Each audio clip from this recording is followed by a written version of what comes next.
Hi, my name is Iris. Currently, I am part of the in-house staff at the Omni Champions Gate outside Orlando, Florida. I've done a bit of everything from theater to radio, television, live events. I have a Bachelor of Fine Arts in Theater, and my first job was in radio, so you never know where you're going to end up in this. I'm part of this community because I believe in education, and during this time, I believe everyone can improve their knowledge to get more gigs and do more things and just be more flexible in the new whatever it is we're going into. But I appreciate you're here. I hope you learned something and have fun watch the show. Hi, my name's Dave Node, based out of Charlotte, North Carolina. I fell in love with technical theater in high school, and that led into mixing live sound at theme parks and doing lights and media at the time, which was 35mm slides. I also got to work on concerts for bands like Chicago and the B-52s. I started my first sound and lighting company back in 1986. Over the past decade and a half, I've had the privilege to work for mostly Fortune 100 end clients. I got to travel all over North America and Canada and Mexico and the Caribbean and even Hawaii. I find myself doing main screen switch, camera switch, running media servers, doing projection, all sorts of V1 positions. With a bachelor's degree in technical theater design, APS and ACE certification, Christie projection and switching certifications, and recently Barco Level 2 certifications, I get to design and execute some really challenging and fun projects now. During the pandemic, I dove into the social media side of our industry. I've written articles on virtual solutions and facilitated owner sessions for Avixa. During one of my weekly Zoom panels and cocktail parties, I was reintroduced to Omar, who turned me on to AV Educate. It's been a pleasure to participate in the AV Educate Facebook page and to share my experience on the AV Tech Talks panel. I love supporting my industry colleagues with education and mentorship during these challenging times. Thanks for tuning in.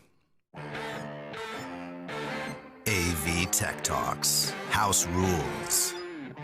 Join us on AVE Live, Mondays at 7 p.m. Eastern Standard Time.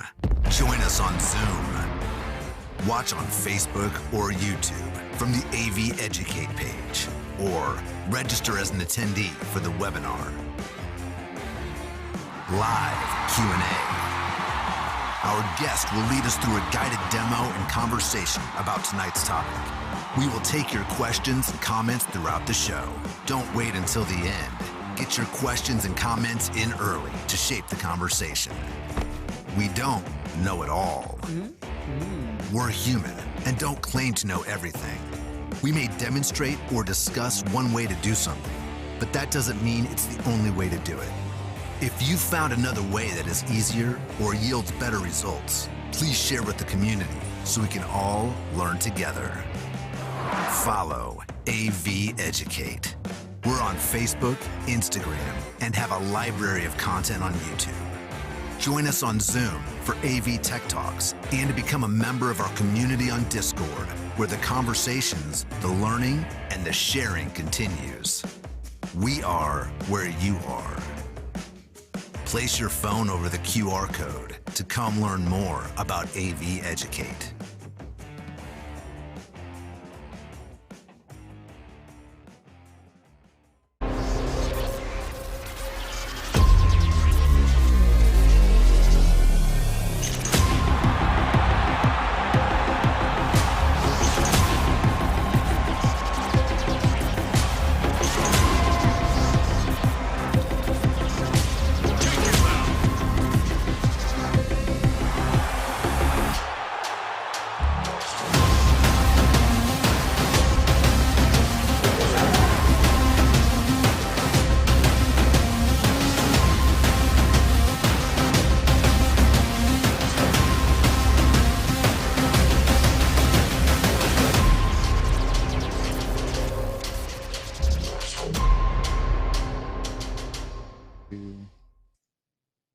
Hey, welcome back to AV Tech Talks. Thanks for joining us, everybody.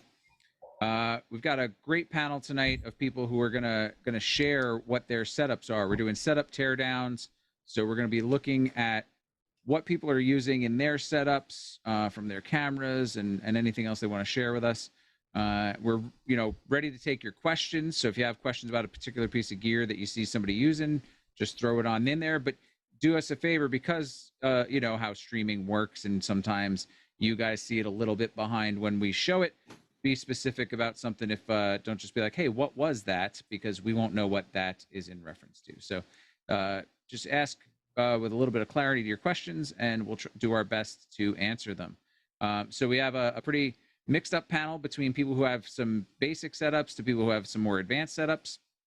And we're just going to kind of dive into showing some of that stuff off. So get your questions in as they come, and feel free, join on our social media sites. If you want to join our Facebook, you can post your pictures there. Our Discord, maybe Chris, if you don't mind getting a link to our Discord up in the chats, then you can go to our Discord. We actually have a channel called Setup Snapshots, where you can post pictures and talk about your snapshots. So join our community on Discord and join the conversation and share what you have, and we can all see what everybody's working with and get to know everybody's setups and get to ask kind of questions. But Omar, you got anything you want to add before we jump into our first panelist to go through their setup? I kind of want to jump into the first panelist. Do we want to go this route though real quick and just do an announcement, or do you want to wait to the end? You know what? Let's see. I think let's let a few more people jump on. Well, you already spit out an exciting detail, and now you're just going to pull it back in? I mean, what the hell? Yeah, are we event planners? I got to hype up a little bit. All of us event planners? I mean, we know exactly. Leland's got it best. We threw the hook out there. Every one of them bit it, and now we're just yanking it back like, nope. We're not going to tell you. We got 2 hours. You got to stay for the 2 hours. You got to see what's going on. This is going to be super educational tonight, especially you're going to see the setups. You're going to see somewhat of a setup, right? You can see some really good setups tonight. So there's a lot going on here. I don't know if I want to spoil it. I kind of want to end on a high note for everybody who's on Zoom with us tonight, on Facebook, on YouTube. I don't know if I want to just go with the beginning and go out with a bang, and then it just we leave everything else to the wayside. So what we can do here, I think, if it's great that everybody's tuned in.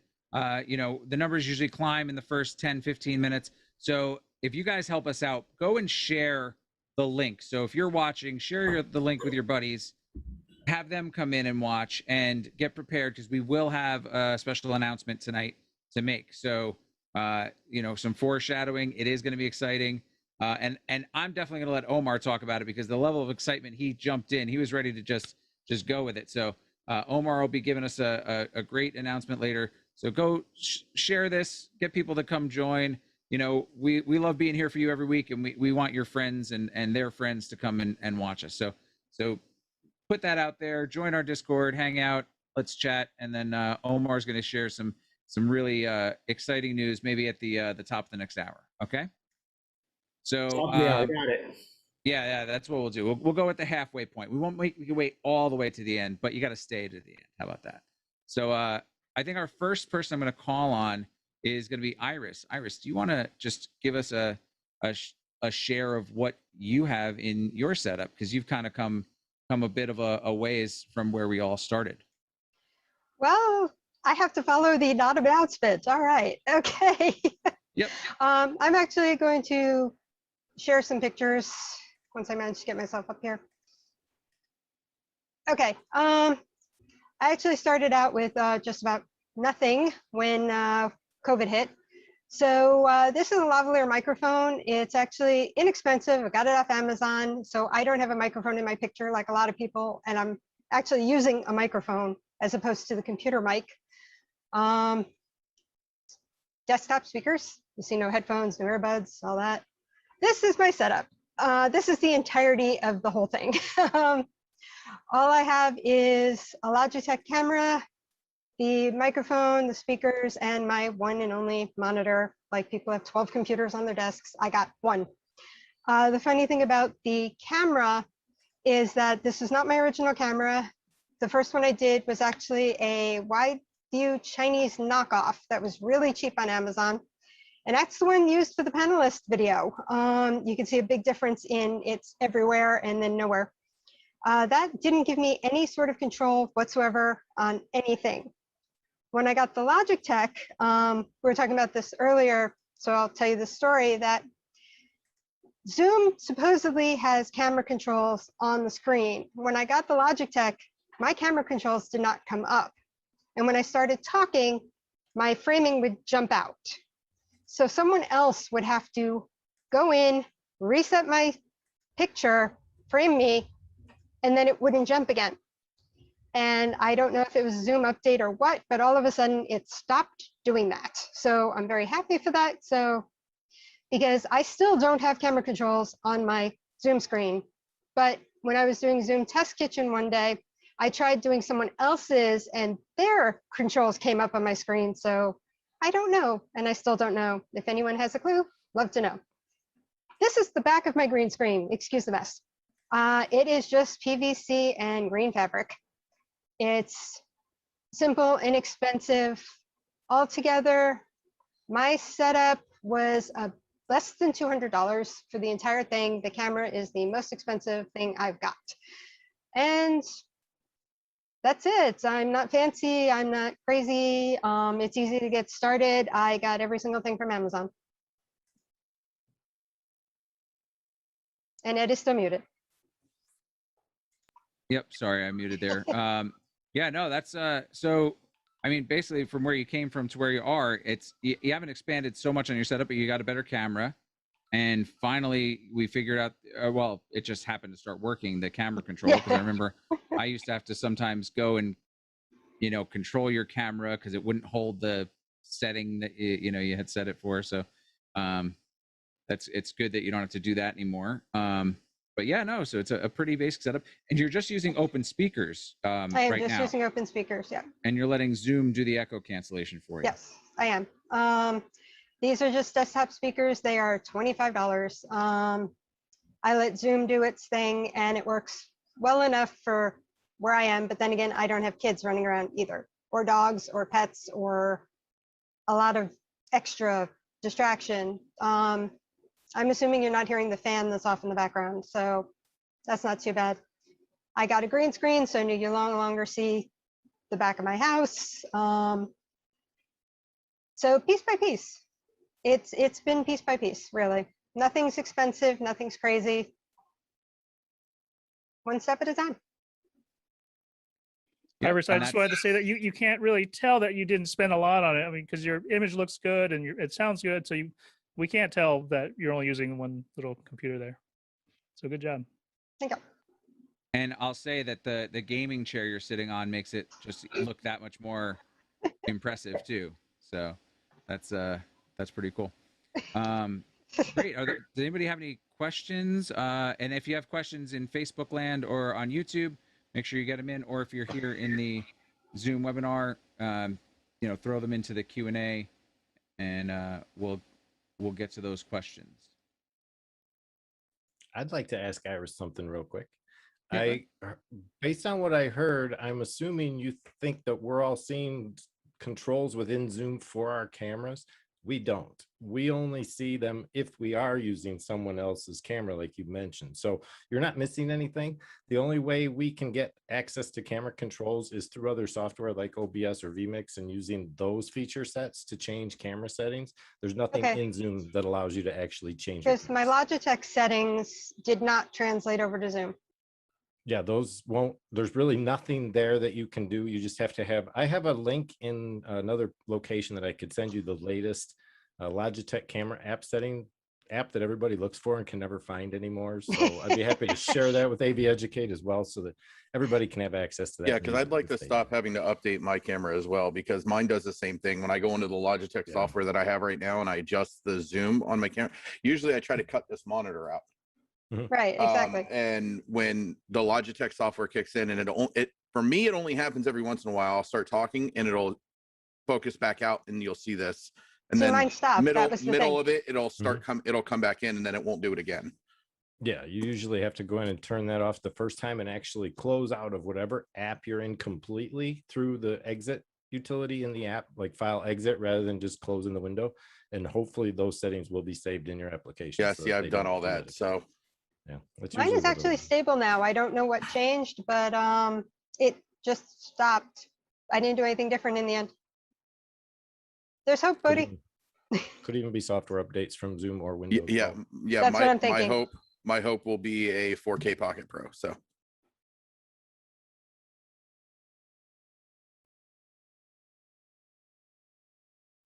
You're still muted, Ed. As I keep muting myself in between.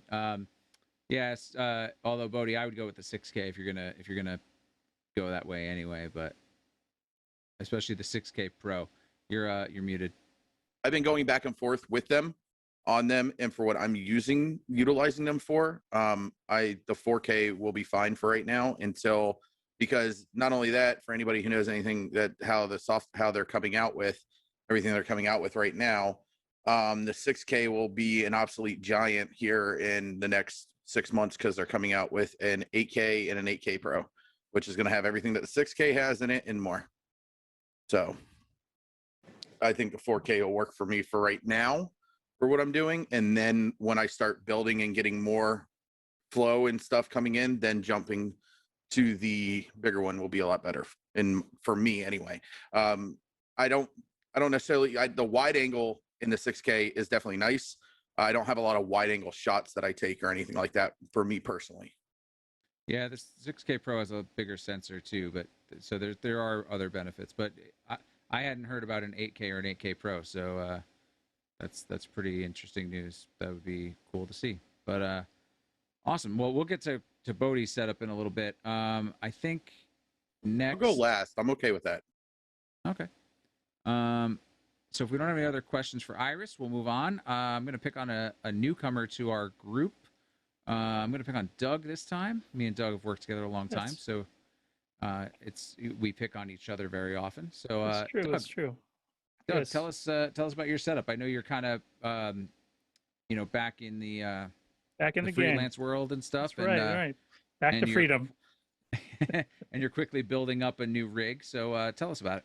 Yeah. So I got out of a corporate gig at the end of April, so it was time to rethink things and build a setup in May. I've been doing, producing Zoom events for the last 6-8 months, and the whole time I didn't really sound that good. I didn't even think about it.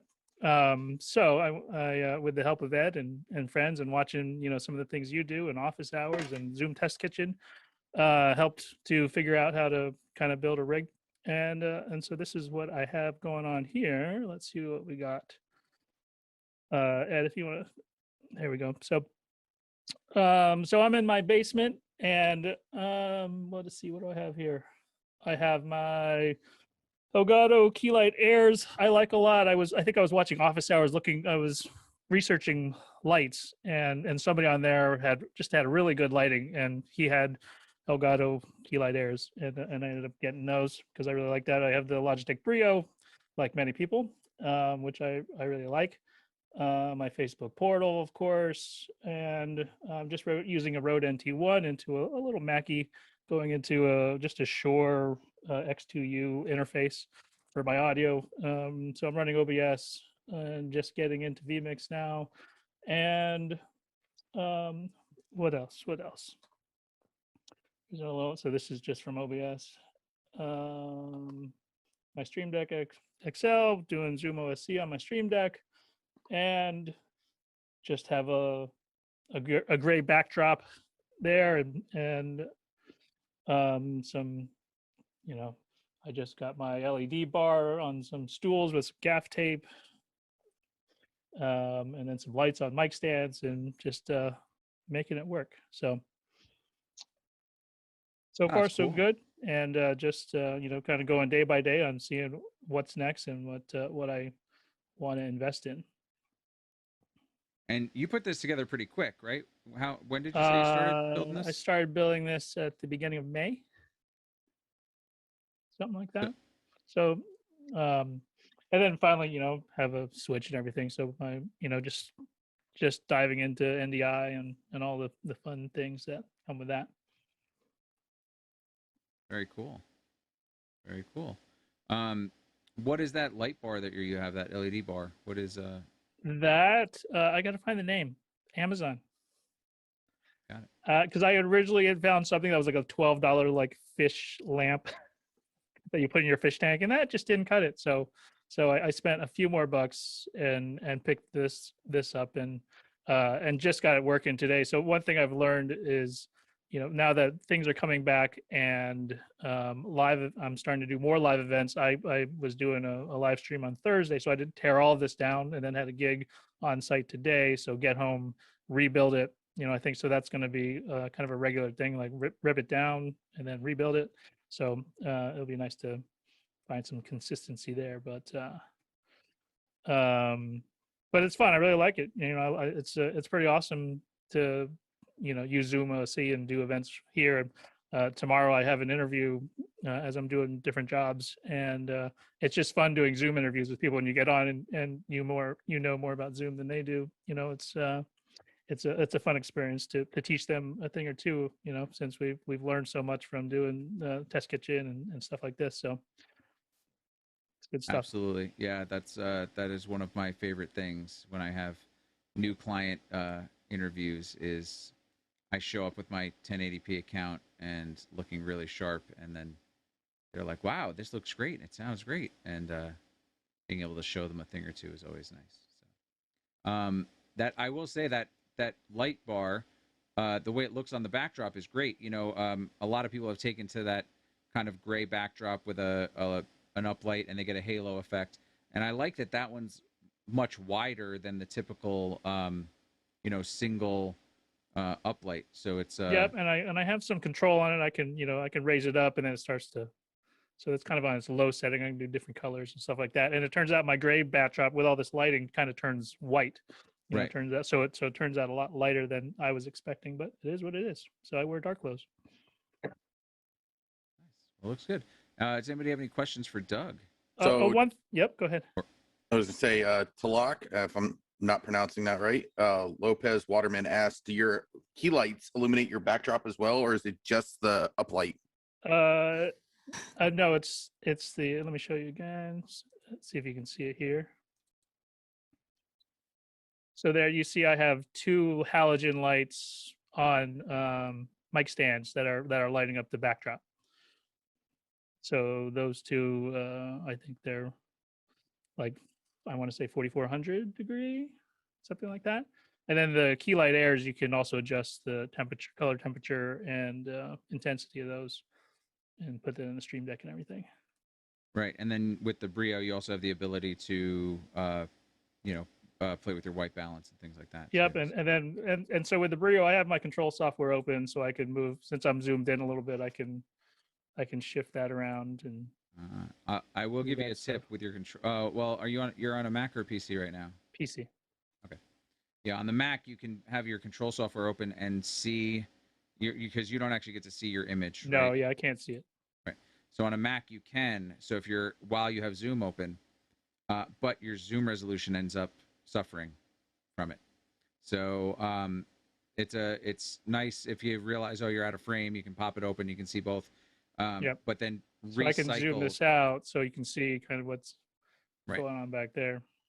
On the PC, it doesn't give you the option to see it in the preview of the Logitech settings app.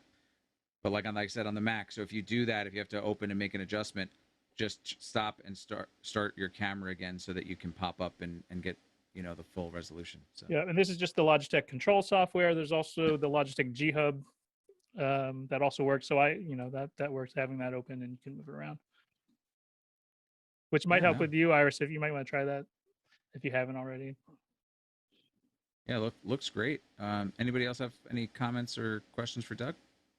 G Hub? Logitech Hub?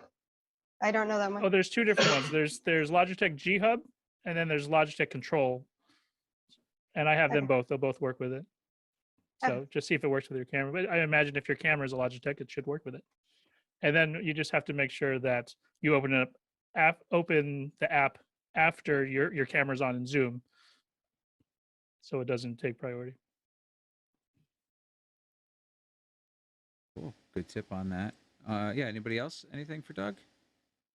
I think we got a couple comments, in the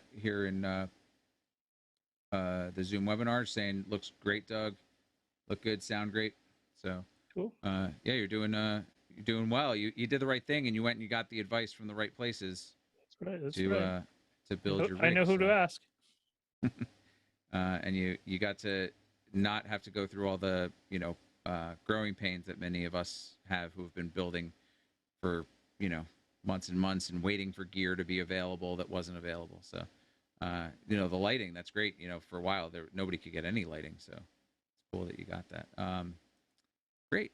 If there's nothing else, Omar or Bodhi, either of you guys seeing any questions coming in? Nothing from my end. Okay. I got nothing on YouTube. Okay. Well, hey, get those questions in. We want to have a conversation.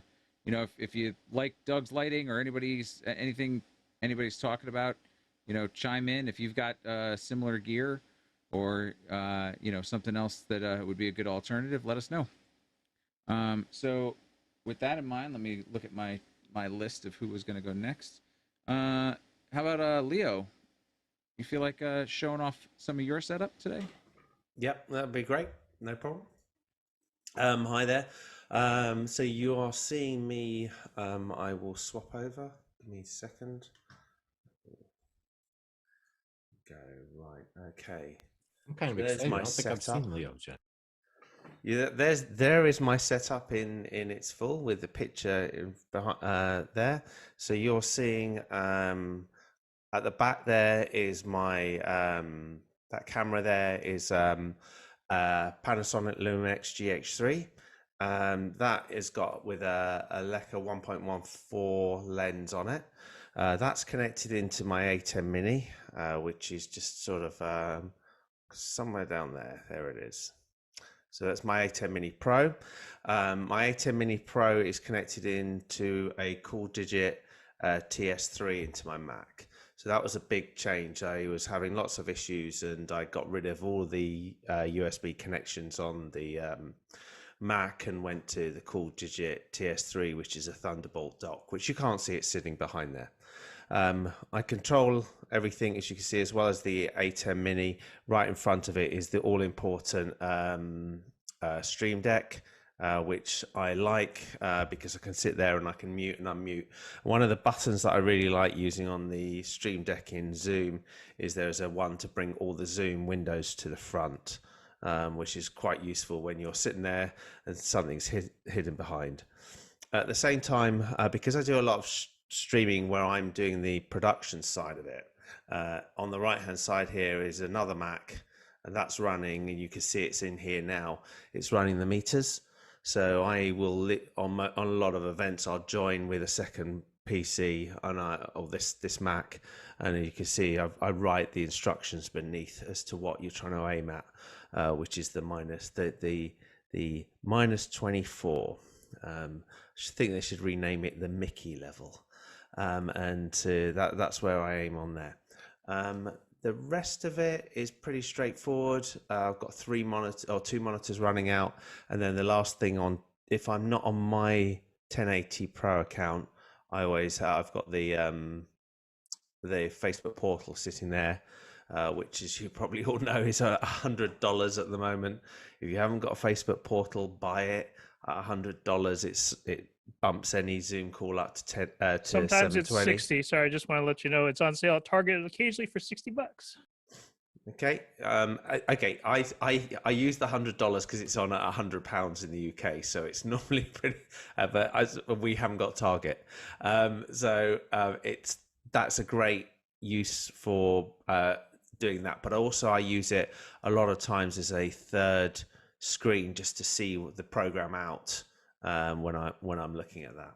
So that sort of is a starting point. And then the last thing, how am I telestrating? So this telestrator is actually my iPhone. My iPhone, which is here, is connected in to the A10 Mini into the second port on the A10 Mini. And then I can draw. It helps to have it turned on when you draw and you're talking about it. So my iPhone is onto there. So I'll just do that again. So that's the iPhone there. It's connected in to the A10 Mini. And as you can tell, I didn't do drawing very long at school. So there you go. Oh, that's great. That's awesome. very very clean setup. You have everything at reach. You're using the Stream Deck. Yeah. Do you leave the telestrator up all the time? When I remember, yeah, it's on. It's on most of the time. I just key it in. There's a bit of a discussion of which way around. So I key this. This is Keynote on the iPhone, green screened, and then I telestrate on, so I can use all the colors. But the argument that sometimes people say is that the line on this isn't as tight as you would like with other things, because you get a slight. But I think it looks okay. And it's good enough to be using it on certain things. And then the behind me, I should have said, is I've got 2 Pavo tubes at 2 different colors, as you can see. If I move to one side, you'll see them. And then literally they're bouncing off 2 white walls, and I can change the colors, so you may see me with a slightly darker blue sometimes, or a different color depending on what the customer's 2 colors. I sometimes will match their 2 colors on the 2 walls, and it just gives a nice effect. And that's it. Now, didn't you used to have a tube on the back of your chair when you had a backdrop? Yeah, I did. I stuck the Pavo tube onto the all-important Herman Miller Aeron, which is not, if you're going to be having your backside sitting in a seat for a long time, get a decent place to park it. So I put the Herman Miller on the back, and I had I used to have my company logo on a backdrop, and what I did with the backdrop is I took down, you know how there's 3 poles in the back when you went on a pull up that you use at an exhibition. If you take the top pole out, it comes about here, and so you can get the logo. It comes out quite well. Nice. Yeah, when I first saw that setup that you had, I thought it was pretty slick, putting it on the back of your chair, because you always had your halo right behind you. It was great. It's amazing how they work, and the halo works, and as you move, it just slightly moves with you. And I've just got the Velcro on the back of the chair, which ended up in one of those discussions about which side do you stick to the chair. Do you stick the hooks or the felt bit? And I think that lasted for about 10 minutes on office hours one day, until we decided that this was turning into a religious war. It's the felt, right? You got to put the felt on the chair side. I mean, that just makes sense, because otherwise, when you don't have the light on there, your chair will get hooked on other stuff. Come on. No debate. No, really cool. Are there any questions for Leo? Actually, I see one that's in the chat here in Zoom webinar, asking, which Zoom command are you using to show all windows on the Stream Deck? So on the Stream Deck, when you open it up, I'm going to look at it quickly now. It's part of the Zoom, the native Zoom app that finally came out on the Stream Deck, and it's called Focus.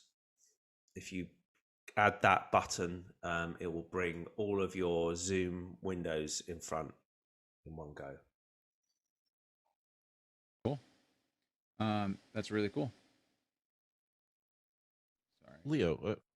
Quick question, if I may, on using the portal as a confidence monitor. How is it for switching between gallery and active speaker, and how many people in gallery might you get? That's a good question. There's actually a bar version that has that view, and I've forgotten what that view is called, where it's got the bar with the people across the top.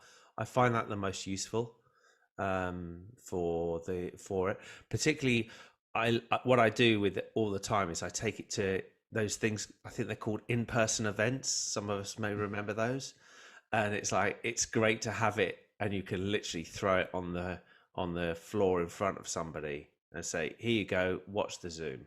But yeah, that's the mode I use. Kind of like a foldback monitor, where that person that you're putting it in front of isn't in the Zoom, but it's just so they can watch it. Yeah, so if they're normally sitting, so for the event I did yesterday, they were sitting in the audience waiting for them, so we were doing an on stage, So they would sit down and watch from there until their time came up, you know, so it was an easy, convenient thing. And as I say, for $100, they're not, that's for the 10-inch. It's just really super easy. The thing that you find with them, the biggest problem everybody finds is trying to mute them down. So it's just a bit of a thing to play with.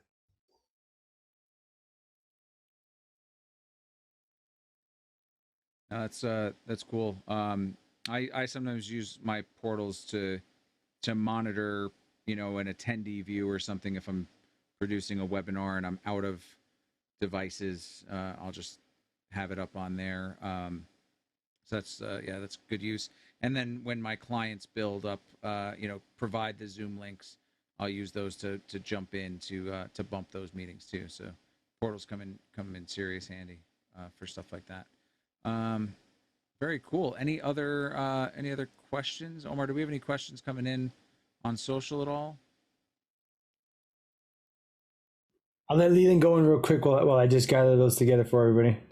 Great. I just wanted to ask Leo, I know you've had that A10 Mini Pro since a lot of them started getting them. I'm curious how you're liking that unit in particular, and is it coming up short on anything in particular you wish you had on that unit that might be available on the other units that is like in high demand for what you do? So the in-person, I use the Extreme this weekend, and once you start using an Extreme, it's really tough to go back to the Pro. The one that's sitting in the cupboard unused now is the A10 Mini. I literally can't justify using the Mini at the moment anymore. If you want to sell it, I might know some people in the market. It's super tough. I mean, it is an addictive thing. You know, you get the Mini and then you got the Pro. I jumped the ISO and I went to the Extreme ISO. And the Extreme ISO, if you're doing an event, an Extreme ISO and just pressing record and knowing that that's it, every camera is recorded, is just, it's worth every single extra penny. If you're ever doing an in-person event, you just wouldn't bother without the ISO. That's really kind of the point I was trying to make there, is that these units come out regularly. We always see the next new thing, and there's always an advancement in those new things. And it kind of comes to the point where that first one that came out just becomes obsolete to the point of not even bothering using it. So turning that conversation in reverse, this is a GH3 that my camera is. Now, most people will turn around to you and say, well, why are you still on a GH3? There's a GH5. You can also go to the S6 or something like that. I'm really, really happy with this picture. As in, I have very few complaints on people. The only thing that's off at the moment is I think my white balance is slightly out because my back is throwing the color of my face off. I've got my camera on a macro slider because the problem with this lens is it's a fixed lens, so I can't zoom on this lens. So I had to put a little macro slider on the top of the head of the tripod, because one of the things I'm doing, and lots of us are like it, is I used to have the camera on the desk, and I just knock. You can see if you knock you can see my mic is moving, but I'm not knocking that. And I should have actually said, I forgot to say, the mic is a Marantz MPM 1000 going into a pre-Sonos Studio 24. That's my audio side.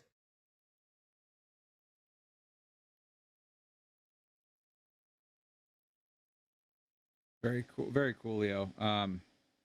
Omar, did you see if there was any questions that came in?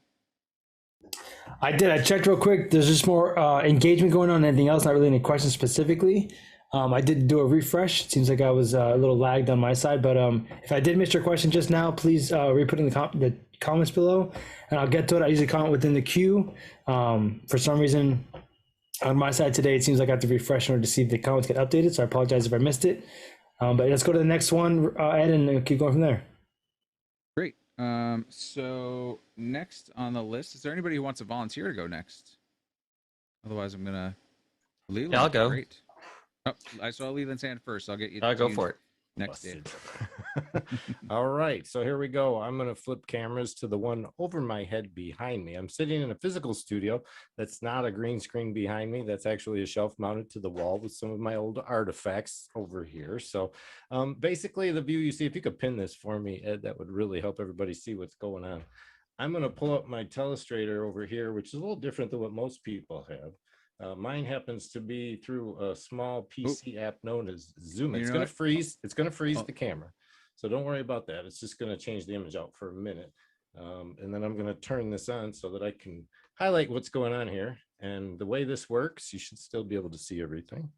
I have two PCs. One here is a Ryzen 9 with 32 gig of RAM. It has an RTX 2060 Super by NVIDIA along with a gigabit motherboard. It's a Pro Series motherboard. Runs around $250 for the board that's in that particular PC. I build my own. So next to that, I put, whoops, sorry about that. Next to that, I put Ryzen 7, which is another smaller unit, a little less of a motherboard here in this box, same amount of RAM. This one has a AMD video card that has 8 gig of RAM. It's not an RTX card of any kind, but it does serve its functional purpose. Basically, the way the video is set up here is a little different. What I've done is I've taken this machine over here, the R7, and I've connected one of the video ports of the 3 monitors that you see here. And those monitors are 1, 2, and 3 for the unit over here on this side. And what that allows me to do is run an HDMI cable from the actual capture card on the Ryzen 9 next to it. And what that allows me to create is what you might call an indefinite NDI loop. And I'll show you how that works in just a second. You basically take the capture, or you take the output device on the video card. So I have a video card that has 4 output devices. I use 2 of those to run the monitors up in the upper left and the one on the upper right. That monitor to the lower left is actually ported out into the NDI box that I have sitting on the desk. And the way that works is you take an HDMI cable out of this box, connect it to the display adapter for the capture card inside here. That port then has a loop back that runs out the back of the machine up to my NDI E3, which sits here on the desk. Then from there, I take another HDMI cable and I loop it out of the loop back of that box over here to the back of this monitor. What that does is it helps to create a third monitor that the PC sees as number 3. However, this is a true open NDI source. So anything I drag onto that monitor actually gets captured through the capture card as an NDI source with both audio and video. So the way we use that is I'm using Google Slides as an example here to the side. I can create a green screen of Google Slides. I can run the capture utility for the closed captioning that's built into Google Slides, key out the green, and then use that video source as an overlay on any video output that I'm using. So it allows me to generate real-time closed captioning. That was kind of a fluke.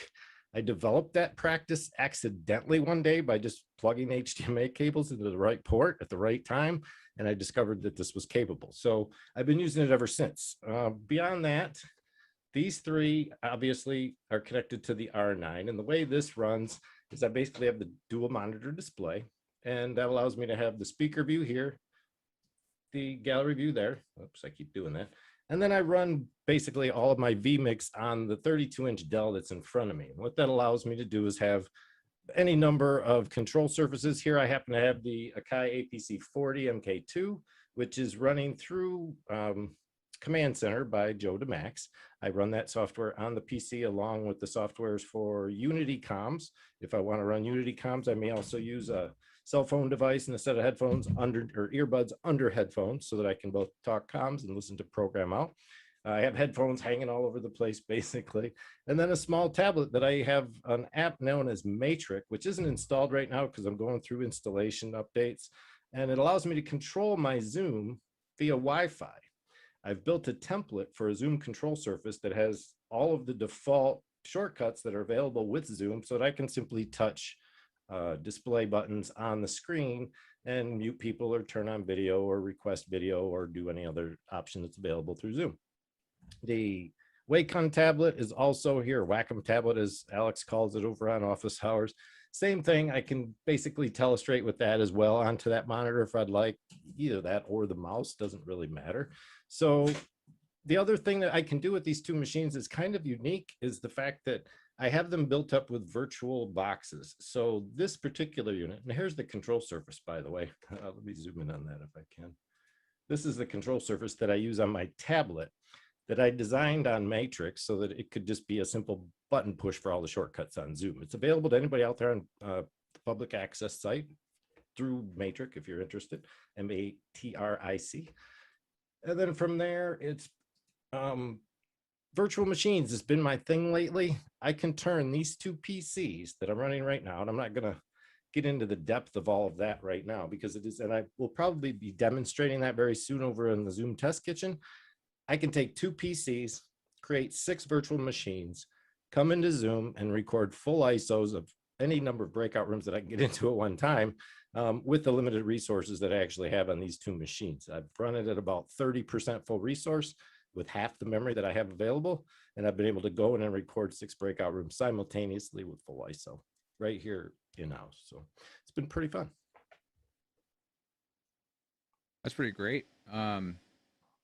And I know Chris is probably excited to see another AMD user here. So yeah, I mean, all of that. I mean, you know, you're set up to be able to do full-time production all the time, and extremely versatile. And you know, with versatility comes complexity, and it seems like you put a lot of time and thought into your setup.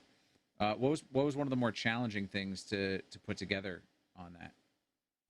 Honestly, I had to sub for Doug Ferguson on an event we did a couple of weeks ago, and I had to fill in for 6 machines, and I was kind of clueless as to what I was going to do. I knew virtual machines were an option rather than going to AWS right away and trying to build a bunch of cloud machines that I would use in production. And it was kind of a one-off. I've played with Linux, and I'm using actually Ubuntu Studio for all of the virtual machines that I run. I don't run Windows virtual machines. I run all these Linux machines while inside Windows. So I have 2 logins using Windows 10 and then 4 more logins using Ubuntu Studio.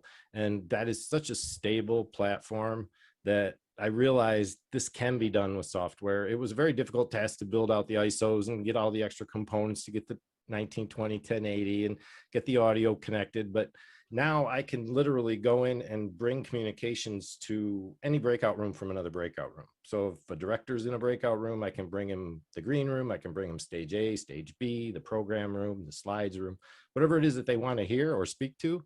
We can do that virtually with Voice and the virtual box from Oracle. Works really well. I can send you Python coding that will allow you to route audio straight from one source to another through Ubuntu Studio. Ubuntu Studio is one of the most stable Linux platforms in the world. It's been mulled and replicated and updated and rescripted about 50 to 70 times in this last year. It's even been more used over the Ubuntu Cloud one that's out there. Ubuntu Cloud is what everybody used to use, and now everybody's using Studio. And Studio basically, and you can, with your computer build that you have, Leland, you can run 25 virtual machines with Ubuntu Studio on it and not even touch your PC, not even stress it. I don't doubt that one bit. And the other fact of the matter here is that it is that stable. You don't really have to concern yourself with, is a glitch going to suddenly pop into this? Because it's such a lean build. It only takes me to put aside 4 gig of RAM and a 20 gig hard drive for each of these builds if I wanted to, even less than that. It's about Studio a 13 can run on gigabyte Studio ISO. can run on about 1.7 actually. Because you can put just for anybody who plays with Pi, and I'm sure Justin plays with it a lot too, and a couple other ones that have used Pi before, but the 1.7 gigs can be used. You can use a Pi B Plus, which only has 1.7 available memory on them, most of them, and you can put Linux Studio, Ubuntu Studio on them. Yeah, just pay attention for Jeff Wedgren's link when he goes live with me. I think we're going to plan on doing this next week or two, where I'm going to actually step through the whole process of building the ISOs, adding in the other you do have to mount another ISO to get the 1920 1080 in Ubuntu Studio. So there's that, and then there's going to be some other issues that you're going to have to load in. But there is a Linux version of Zoom's client out there that anyone can grab to try that out. The thing I like about the Linux build of the client is it seems to have a much cleaner interface than the Windows interface. You're going to strip all that out, and it has this really cool rounded green border that comes in on the speaker view that I think is just a little unique. So it's a cool setup.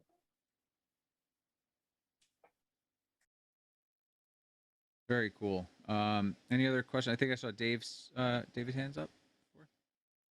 Hey, Leyland, just curious, what's the X keys? Is that like an old Wirecast X keys controller off to your left?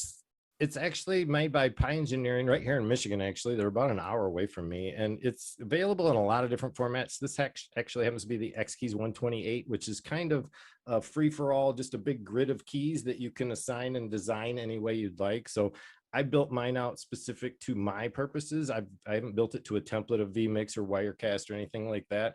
I actually did it similarly when I built Phil Ledger's I Do TV build on OH. We did the whole board specific to just the wedding production, so that it was kind of a one-touch wedding. We would just bing, bing, bing, and walk through each step of the board, and it ran the whole production that way. Thanks. That board's about $250.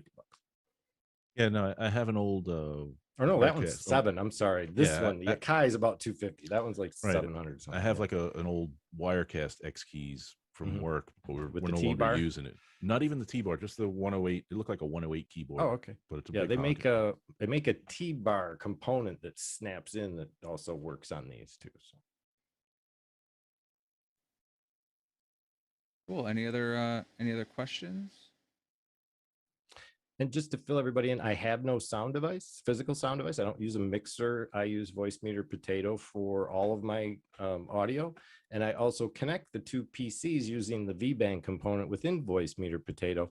That's how I'm able to route audio from a green room to a director's breakout, all with the V-band channeling that I can do through IP addressing of the device.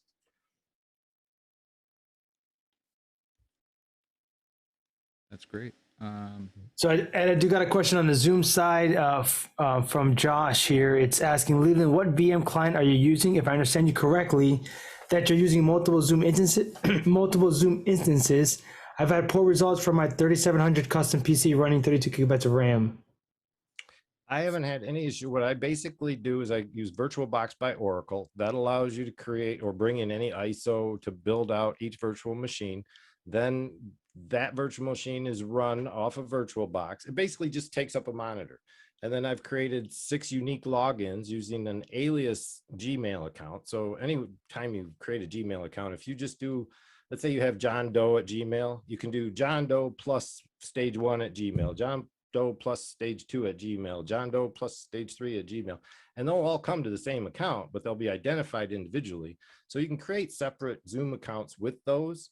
And then, just set up a standard password login that's going to be the same, unique throughout or whatever, and then label those as they come in for each breakout.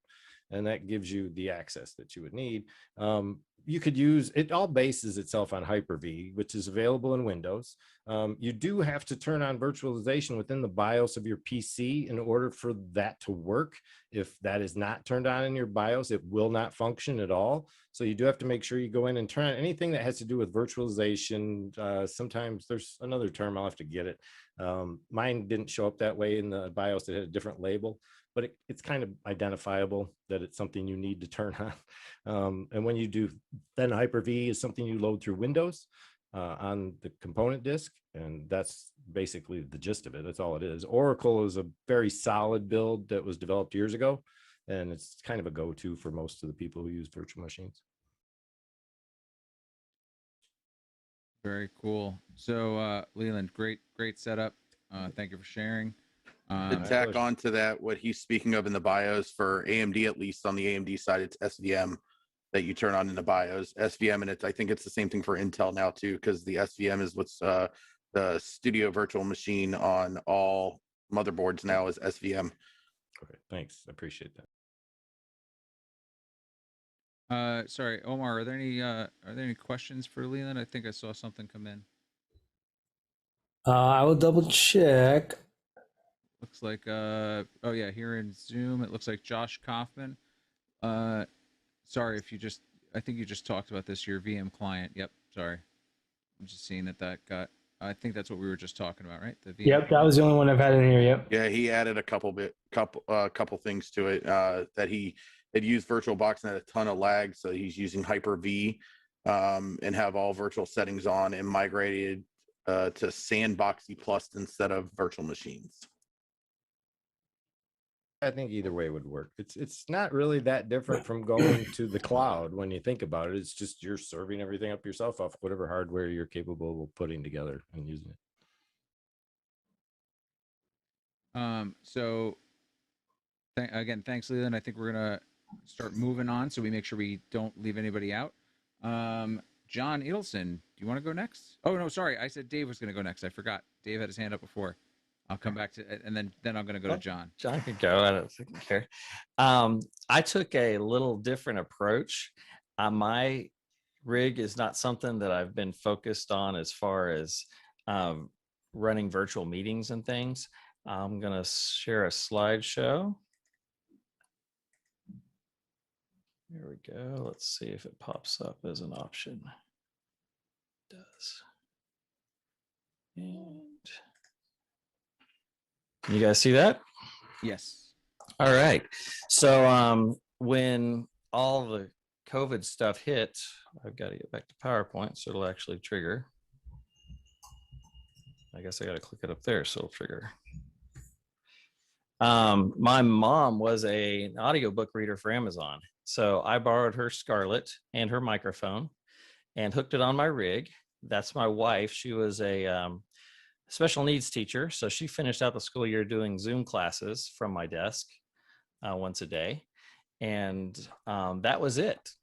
The reflections off the cupboards over my desk, those are two 28-inch 4K displays running off my laptop there because I did mostly traveling jobs. But the reflections I noticed were kind of bad. So I ended up putting a towel over those cabinets and then migrated off of that desk. And when I got on office hours, this is what my rig turned into. I went to a local client of mine and sweet talked the COO into letting me bring 2 minivan loads worth of stuff. I'm including a full Schedule 40 lighting grid over the whole roof of my 14-foot by 14-foot office. I draped the entire office in black heavy velour drape, and I had 2 Macs, 6 PCs, a portal, my PC, an ATEM 4K, TV Studio 4K. If you guys see my mouse, this is a little Lilliput 8-inch monitor with waveform vector scopes and audio meters. Right below that is a Panasonic PTZ camera that's run by this little controller. Got a Stream Deck there, driving a few little things on Zoom. There's an ATEM control computer. These are 2x4 LED panels hanging from the lighting grid. I also had one behind me on the green screen, which you can see over on this end. I got a $60 green screen off of Amazon. That's about the only money I put into it. And then this was a Yamaha QL1 that became just a really nice preamp for that one microphone. And that's what you see in the background when you see my thing at the start. That was the bricks or green screen, but the QL1 and the audio rig, I rolled around behind me for that shot. So that was the heyday. I rolled with that rig for about 3 months. Then I kind of got sick of not being able to move in my office with all those computers everywhere. And my wife was getting sick of it. My power bill probably went up. And so I took back half of the stuff. And then I got a call from a client to do a urology conference. And I said, oh, I got to get it all back. So here it is. You see the cabinet with the towel over the cabinets to your, I guess, your right, my left, or vice versa. Set it all back up and ran a week-long urology conference from my office and a friend's office. We alternated sessions because the sign-ins were overlapping for all the speakers. So I've got some Atmos recorders I added in, and just some various goodies you can probably see, but it was all hardware based. I still have yet to install vmix or run vmix or obs or anything like that.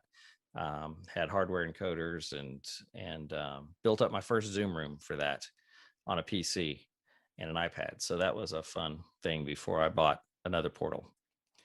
I did that again later. They had a fall urology conference, so I took everything back and brought it back. This time I had bought a teleprompter for my birthday, which you see there.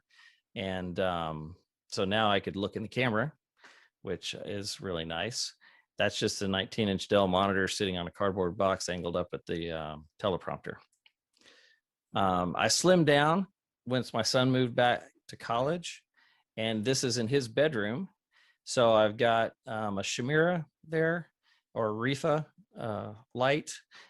During the daytime, the windows sufficed, but at night I would turn on the Rifa, and I had the green screen on the other side of the room using just a Canon camcorder that screws onto the teleprompter.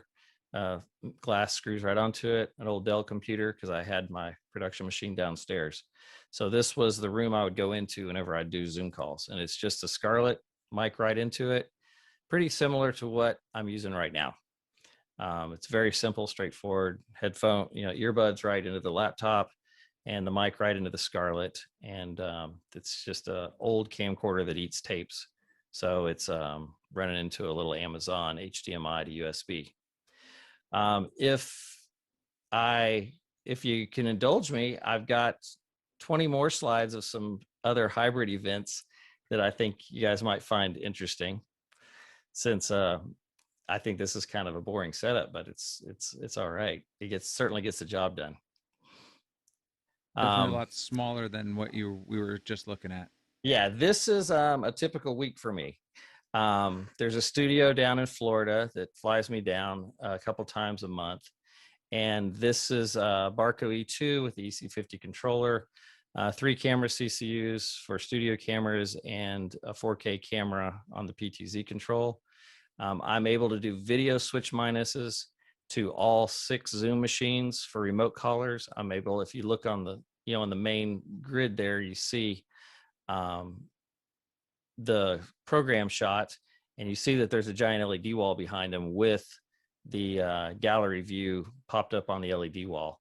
So I can send separate video to each person. I can do video roll-ins and whatnot. This is, if I turn to my right, there's the guy operating the various Zoom machines and some of the cameras and the actual studio with a real lighting grid.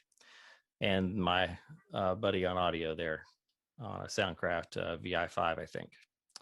So they've all got ear mixes, and about 10 people present, and this one, they were selling a food service contract to a group of universities. So this was a little interview. This was a fun one in an airplane hangar for Raytheon. We brought in 4 cameras, switchers, Atmos recorders, wireless mics, and did a live flyover demo of a military device that auto finds anything with Wi-Fi with a MAC address that's turned on, and it can track it and in 5 minutes hack it from 25,000 feet from that airplane you see in front of you. So it does a wideband searching for the device address, and then a gimbal locks on with a high-powered antenna that for 5 minutes keeps the antenna connection remotely from 25,000 feet and gives them time to hack the device. So we had all of their various computers going into the switcher, built up multi-view, multi-box windows, so that and fed this out to defense contractors, and DoD folks all over. You might recognize the guy in this program picture. I did CPAC this year. So that is a 4A HVS 2000. It's a 48 input video switcher with 16 outs. And I was just doing the screen switch on that switcher and managing all the various monitors around the room. Next to me, you don't see much of a switcher there. The guy who cut the stream and all the broadcasts out was cutting it on my top row bus with a Stream Deck XL. So he wrote up all the buttons and took over the top ME of my switcher, so I could watch his switch and take over his switch if he needed to go to the bathroom or whatever. And so he was cutting all the camera shots, and I would usually just take his switch and put it to screens, but I was switching in all the video roll-ins and whatnot. Here is a typical little Zoom call for my team. And again, it's a 16x8 4A switcher with a bunch of hardware computers and a QL5 audio mixer. This is set up in a law office in Columbia, South Carolina, in one of their boardrooms.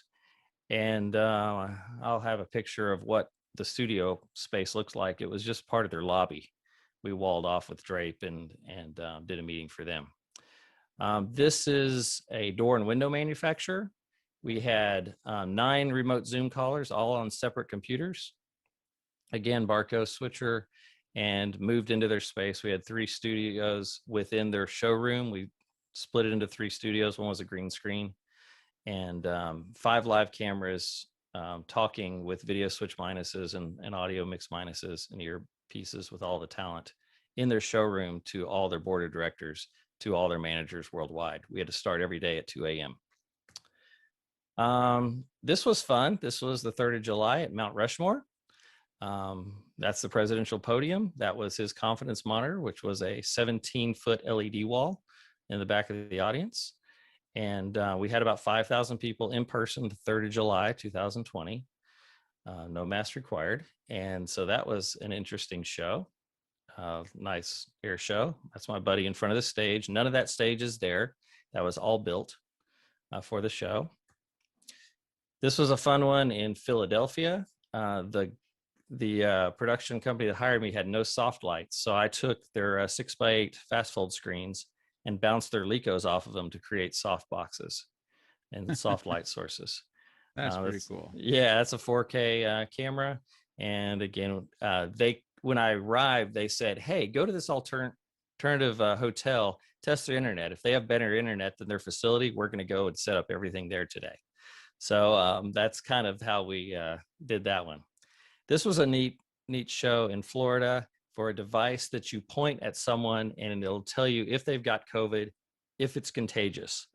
And they said they can scan 60,000 people at a football arena in 30 minutes or something crazy like that. I don't know if they're ever going to make it, but it was a neat little product launch. Here's the law office lobby. So little soft banks and a nice computer teleprompter. This is for Duke Energy. This was a 3-sided set, very similar to what I just showed you in the law office for their investor day. Here, what kind of monitors are you buying, Doug? The large scale monitors? What do you prefer to grab hold of? The Samsungs look the best, but really anything will do. Whatever we can get a lot of. We have 75 LGs that match 55s, so we have pallets of them. Yeah, I hear nothing but good for the LGs that are out there right now. They seem to be the most color accurate across the board as far as lots go. You tend to see more of the same colors on those monitors than you do many of the others, it sounds like. I think the important thing is to have all the same so that you can grab a remote and it works. It's terrible to grab a Vizio remote and walk up to an LG, TV. But this was neat because it was sort of like one of those things where, the wheel rolls into the stick that knocks over the bowling ball, because we had 3 sets and they never wanted to show a person next to another person because of COVID. We had 10 days of rehearsal to do this because the camera crew was moving all in the center and moving back and forth side to side. And the very last segment was all the management team in those socially distanced chairs with 5 PTZ cameras. So every 3 people had their own camera. However, they forgot to test the audio mix minus on the phone bridge, and it went into infinite feedback on the very first caller, and they ended up having to email all the rest of the questions. Oh wow! So Dave, this is all great. Yep, I know we're going. I'll drop off. Yeah, no, I'm just shocked at 10 days of rehearsal for any show. That's man, that sounds like the life. That was my first COVID test I had to get for that one. All right. Well, this was fun. Cool. Thank you, man. Thanks. No, that's great. And it's amazing, how big your setup had been. And then how it's pared down for your day-to-day kind of work. But you still always sound and look great. So that's, I'm sure that blue helps that part out, the sounding good A part. lot. Yeah. This is we tried a lot of mics for my mom, and she hasn't picked up book reading yet. She's like, you just use it as long as you want. Gotcha. I figured out what was essential, and that's what I kept. And you kept the teleprompter too, right? Oh yeah, looking right at it, but everything's backwards. It's a little harder to click on the buttons that way. Gotcha. You got to train your brain for it. Yeah, that's that's the difficult thing. So do we have any questions? We're going to start kind of moving a little quicker so we can make sure we get everybody with a chance to show their setups. And if you have any questions out in Facebook or YouTube, let us know. So Omar, I had said John Idelson was going to be next, but we're a little past the hour. We said we would at the top of the hour. Do you want to talk about our quick little announcement, and we can get that link posted? Throw that bait back out there. Yeah, so if you guys aren't aware, we've been doing a little bit of a slow kind of promotion of the AV Tech Talk Summit, which officially went live today.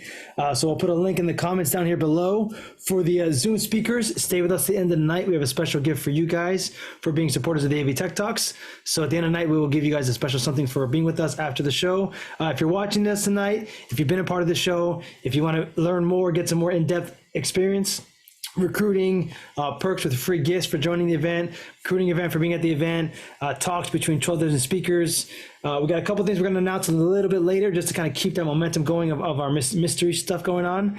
But we got 4 different recruiters from 4 different regions of the U.S.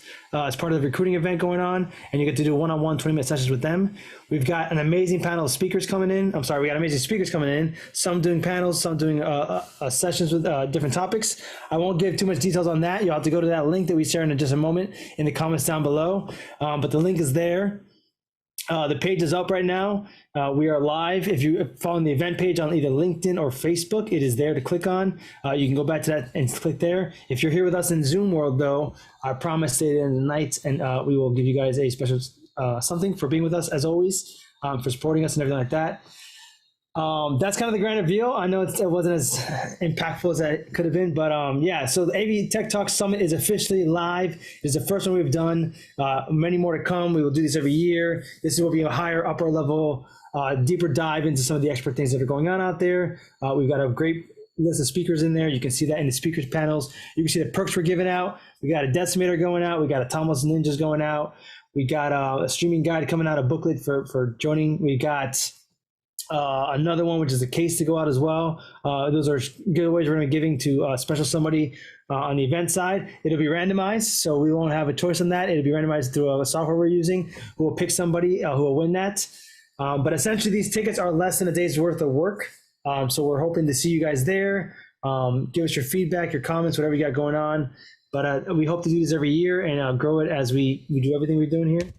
And this is supposed to be a higher, upper level kind of advanced deep dive into the streaming world and to what you guys have been asking us as far as what's going on. We're combining our kind of our podcast and our tech talks, our AV Tech Talks and our podcast series into one umbrella, and really giving you guys now a more deeper dive into some of these topics with some of the what we believe are experts in the industry who are sharing with us, and also doing some deep panel dives as well with some leading people in the industry, so that prepare you guys for what's coming out there for this new hybrid world that we're all going to be in. That's pretty much my thing. So again, if you're on the event pages on Facebook or LinkedIn, the links are there. Click on them, check it out, see what's going on. If you're in the chats with us or if you're following us, give us a second. We'll drop those links down there for you as well. And if you're in the Zoom call with us, just sit afterwards and we'll have a special something for you guys for being here a part of us and for supporting the AV Tech Talks during the COVID, during now, and everything going on. Yep. And the important thing is that registration is open. That's right, Omar? So people can actually go get their tickets now once we drop these fully links. Open, 100%. Tickets are there. Most of the speakers are there. We've got a couple we're going to do in July that we're going to announce that are big players that kind of asked us to be a little bit more hush-hush about it till they figure out a couple of things. And we got 2 more speakers that we are also working on a couple of things right now, but there will be some updates coming out. So it's there. The perks are there. We've got sponsors. I don't want to mention those yet. I don't know if I have permission to talk about our sponsors yet. We have some sponsors involved, and we'll be every day we'll be dishing out more information about what's going on, who the recruiters are, what regions they're covering, who's involved in the summit. You'll kind of hear more about that if you haven't seen the page already, and then affiliate links and things like that to help get the word out there and to get you guys involved. And again, if anybody wants to speak out as well, there is a section at the bottom. If you think that you have a topic that's relevant, you can submit an idea to the team and we can review it and see if we can add you to the program. So again, the link is there. Registration's open. If you guys want to check it out. If not, we're going to drop the links in the comments in a moment as well to give you direct access to it. But in the event page on Facebook and LinkedIn, they're up and going. I've been working on it the entire time, honestly. So look forward to seeing you guys there and to putting up a really professional, I mean, like Dave's style over here, professional to put together a show with overlays and texts and lower thirds and everything you guys are used to seeing in the real world. We are going all out for this to give back to the community and kind of pay your tuition fees to us to get everything out there and to get you guys these top level speakers. So I look forward to seeing you guys. We've been putting a lot of work into this the last few months between Ed, Disa, and Chris, myself. We've been pretty much every Sunday for the last 2 months been just nonstop prepping, programming, figuring out verbiage, design, looks. I mean, everything. Yep. We a 4-man team putting a whole event together virtually is what's going on here. Yep. So we're super excited about it. The links went out in the chats, and yeah, go check it out. And I'm going to be fair. These three over here have been doing an excellent job. I've had a lot on my plate this last month. So I want to thank you guys for taking on as much as you guys have taken on it with me not being there. I know I've thrown my 2 cents in there and helped out when I can, but they have put a lot of work into this to get this ready for you guys, for the AV Educate team, the Tech Talks, the podcast, everything. It's been a lot of work that's gone into this. And I just want to thank them for stepping up and doing something that's really freaking hard to do with just 4 people, let alone they're doing it with 3. So they've really done a good job with this. Well, we appreciate you, brother, man. We'll, and we know you're busy, but you'll be involved, and we'll all be having a great time during the summit. And then there's gonna be some networking events and stuff where we'll all get to kind of hang out. So it'll be a great time. But with that was kind of our big announcement. So check out those links. Next, I was going to call on John Edelson to show us a little bit about his setup. Yeah, 2 hard acts to follow, but I'll do this quickly because we don't have a lot of time. I'm going to switch to a little handheld phone. So basically, it's a MacBook Pro 16-inch, which is the heart of it all. To the right, I have my ATEM. You may see my little audio meter going there in the background. On the top of my Mac Pro, I have 2 cameras. The Huddle HD. Hold on a sec, John. I think we're still just seeing you. We're just seeing your main camera. Funny, it says there we go. A little there bit we go. better. Now we're seeing me, if I knew how to use this technology, if there were anybody I knew who could teach me how to use Zoom, I'd be amazing. So let's go back. MacBook Pro, ATEM Mini, and then the audio meter there on the side. I have the camera that I'm using here is the Huddle HD, and that's between the top of my MacBook. And then I have a Dell computer up there. And so hopefully it lets me do the eye lines. Over to this side, I have the the iPad, which I do for some illustration, and a little notepad.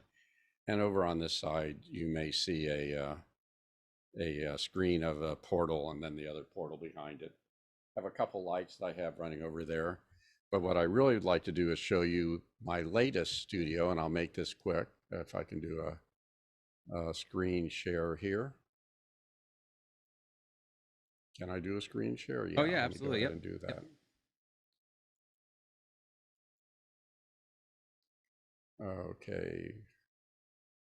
Why does it not want to show what I want to do there?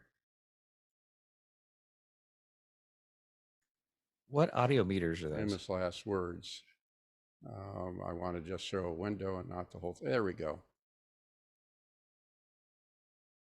And I need to optimize it for, are you seeing this little screen? Yes.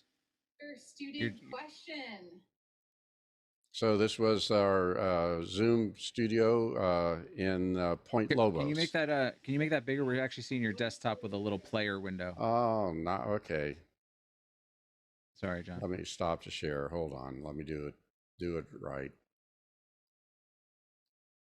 Anyway, we at Point Lobos, we did a dive, and we had 2 divers underwater talking to students over Zoom. And let me see if I can make it do it. It's what it needs to do.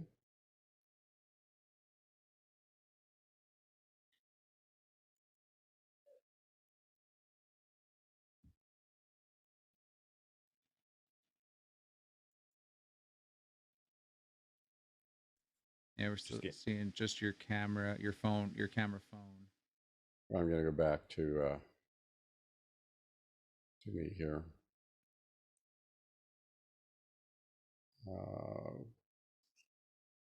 We may have to, without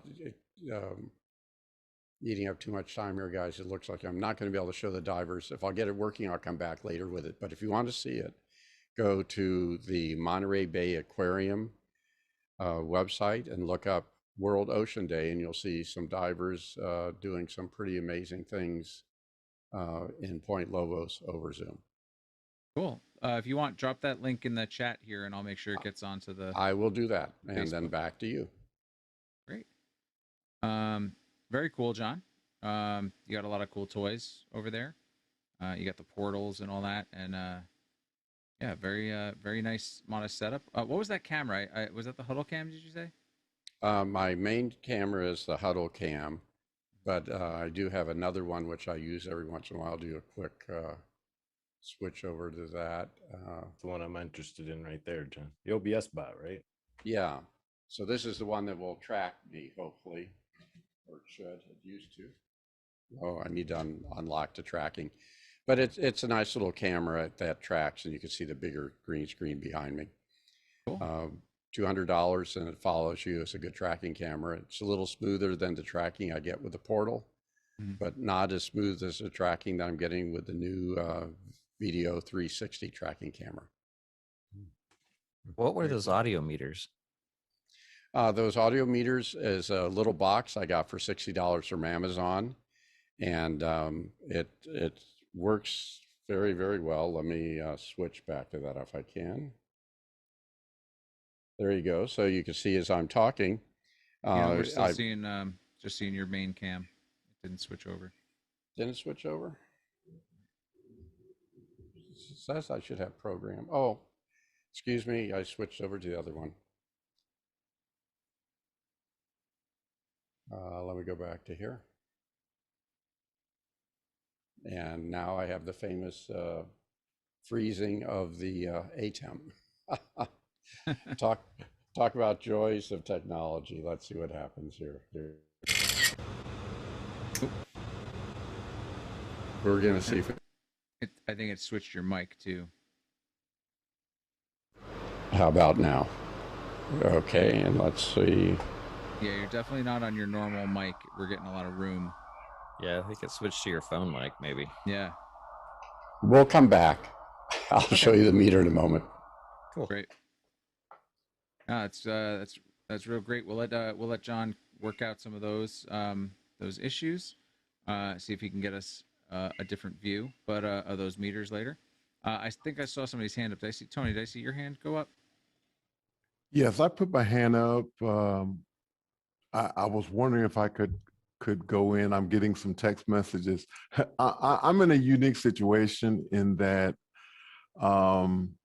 I think I represent the regular guy amongst this group. I am not a production professional, and I was just wondering if I could share, because the reason that I am here is primarily because I'm helping a small congregation in Macon, Georgia, with their response to COVID-19. And so because of them, I am here. And I know that there are a couple of them that are watching. And so I was just wondering if I could go next. I think David was supposed to go next. Nope. Actually, you were next on my list, so that's perfect Okay, timing. great. So, as I said, I'm just a regular guy who found himself in a peculiar situation. So, I'm going to try to be kind of quick. So it's a lot, but I'm going to try to be quick with it. So, at the time that COVID actually hit us, I was diagnosed with cancer. And so in the midst of that, I started cancer treatment. So my sister-in-law's mother's church in Macon, Georgia, was trying to navigate COVID-19. They were using a couple of applications, trying to navigate and keep the congregation together and have community worship services. And so because of that, I got a chance to participate in office hours, Zoom Test Kitchen, AV Tech Talks. And so here I am. So I'm going to try to show a quick slideshow of my setup. And it's going to be kind of funny, actually, when you think about it. So this is my setup, and you guys, hope you guys can see this. So let's go to slide 2.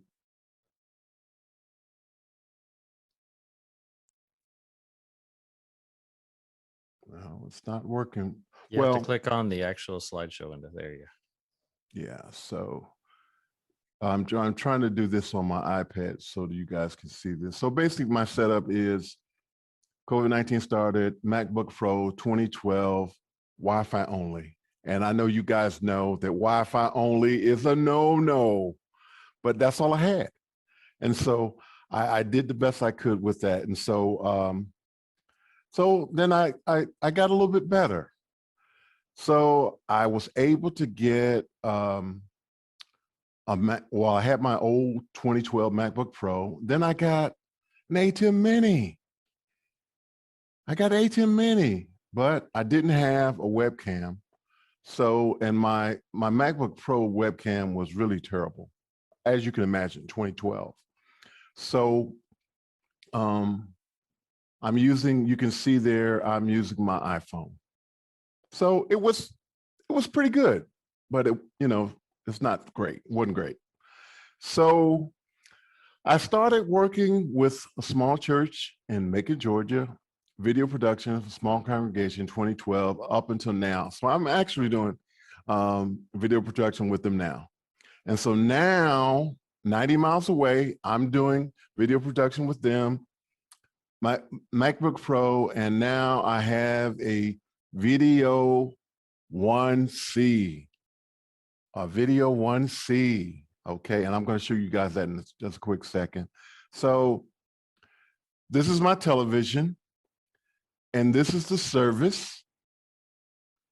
And you can see, there's a small number of us. This is Zoom meeting, and that's my television. I'm broadcasting from the computer, AirPlay, to my TV. All right, and so my setup is maturing, and so it's evolving. And so now I have, as you saw, the TV, AirPlay. On the floor, on the carpet, you can see by my plants that are withering, you can see the power cable. I have 2 monitors. I have 2 newer lights that were less than $50 for the pair. And now I have the Video 3C 4K camera. Yes, I do. And you guys are looking at me, or you're not looking at me right now, but when you are looking at me, that's what you're looking at me on. And my 2012 MacBook Pro. I have my ATEM Mini. I have an iPad 6, generation 9.7, PAL mic over the ear that I'm currently using as well. At the time of purchase, that PAL mic, that sounds pretty good. And I think it sounds pretty good for $9.99 because that's what I paid for it when I first got it. And I'm using, again, a AT&T Wi-Fi extender, only Wi-Fi. Woo, that's awful. That's awful. That's awful. So here we are. All right. So my beginning setup, you can see it's TV, Apple corded buds, 2012 MacBook Pro, iPad 6 generation 9.7, my kitchen table, and or the master bedroom. That was my my broadcasting centers. Okay. Now my current setup. My current setup is at the TV, AirPlay, AirPods, AirPod Pros. Now I'm in the big leagues now, guys. I'm in the big leagues now. 1,000 gigabyte fiber connection up and down 1,000 gigs. Power cable, switcher, Ethernet, 2 monitors, the 2 newer lights, the video 3C 4K camera, 2020 Mac Mini, A10 Mini, several iPads, and the Raspberry Pi low-cost HyperDeck that cost me $100. And also my PAL over-the-ear microphones, which I had to replace. I got a good 14 months out of them, so I'm thankful. I also have not regular Wi-Fi in my home now. I have Wi-Fi 6, and so my iPads are powered by Wi-Fi 6. I have a mobile rolling desk and chair, tons of software, adapters, cables to make it all work. And so I have to do this. Special thanks to Alex Lindsay and Office Hours members, Dan Freeman, Michael Baker, of Video 360, and Dr. John Iddleston. And the reason why I have to lift them up is because the reason why I was able to acquire those cameras, the cameras, the video cameras, is because John Iddleston, I think, felt sorry for me. And because he felt sorry for me, he reached out to Dan and Video Company, and they decided they were already helping educators try to navigate the pandemic. And so they sent me a few cameras to share with teachers who were streaming, who were struggling to make video engagement with their students. And so it was a powerful, and I know we don't talk religion so much, but it's important for me to share with you guys, this is how I got here. So this is how I'm able to be here. So they were generous, and they're still being generous. And Dan, I think, is in the audience tonight, and they are still working with educators who need help with video cameras. And I also want to thank, in a very special way, Miracle Bible Way Church of Christ in Macon, Georgia. Minister Pat C. Willis is the pastor. If it were not for them, then I would have not tried to figure out this thing. I'm a retired educator. I'm on a fixed income.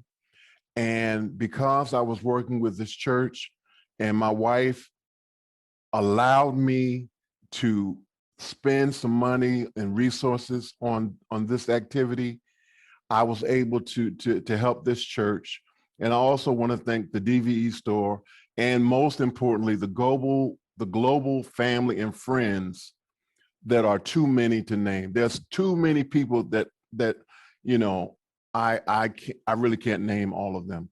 And so let me just turn my camera back on for and I'm almost finished, guys. And so this is for me a remarkable transition. I started out with a 2012 MacBook Pro, a pair of Apple AirPods, earbuds, not corded Apple buds, and that was it. And in this community, office hours, and this community welcomed me, allowed me to participate, allowed me to be part of this environment. I am so thankful. I think that my church, Miracle Bible Way, is thankful that you guys were able to engage me and help me get better, to help them get better. And so I'm going to end with this. And so on Saturday, I was able to celebrate 1 year from me ringing the bell, for me being cancer-free. And so it's all coming together. I'm going to be doing my own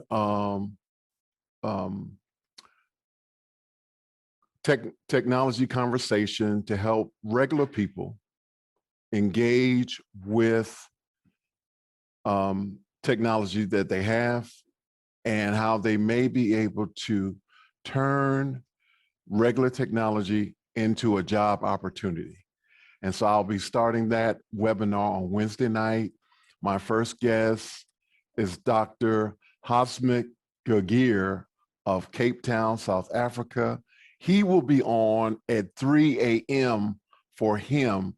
It'll be 8 o'clock Eastern Standard Time that I'll be on. And thank you guys so much for allowing me to share.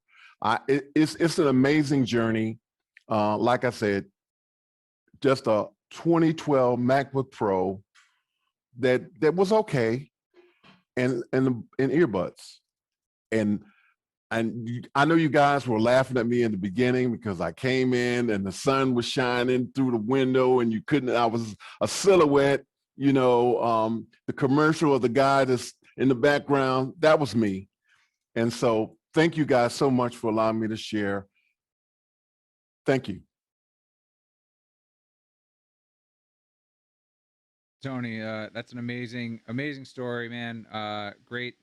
It's been amazing to see where you started, and how far you've come, and now that you're creating your own, program and stream to help other people. It's great, just great stuff coming from Tony Mobley. I knew I was doing the right thing by asking you to come on tonight and share. I've heard some of your story before, and every time, man, it's just a pleasure to hear you speak about it and to see where you've come from. I'd love to, being conscious of time, I'd love to maybe take a couple questions if we have any. I saw Doug's hand, and then we'll see if there's any questions from the audience too. I just wanted to say real quick, Tony, that you might not have a fixed income because you can start freelancing now. I'd just like to say one thing as well, Ed. Absolutely. I've been training people in live streaming since 2012, and I saw Tony come onto office hours for the very first time and watched his growth over the last year. And I got to say, Tony, you are the by far most gracious individual and most gratitude-filled individual I've ever seen in this industry for what you've experienced over this last year. You are the epitome of that hope that we always have when people learn something new, that they take it and run with it, and they just do whatever they can with that knowledge that they've acquired and just continue to build on that. And that's exactly what you've done. So I give you kudos for all of that. Great job. John? I just want to say for Tony, another thank you out to Dan. I don't get any credit. Dan at VDO 360 was the one who was making cameras available to Tony. And I have to say, your image visually improved with the cameras, but your personality shined through any technology you had throughout the whole time that we've known you. Thank you, sir.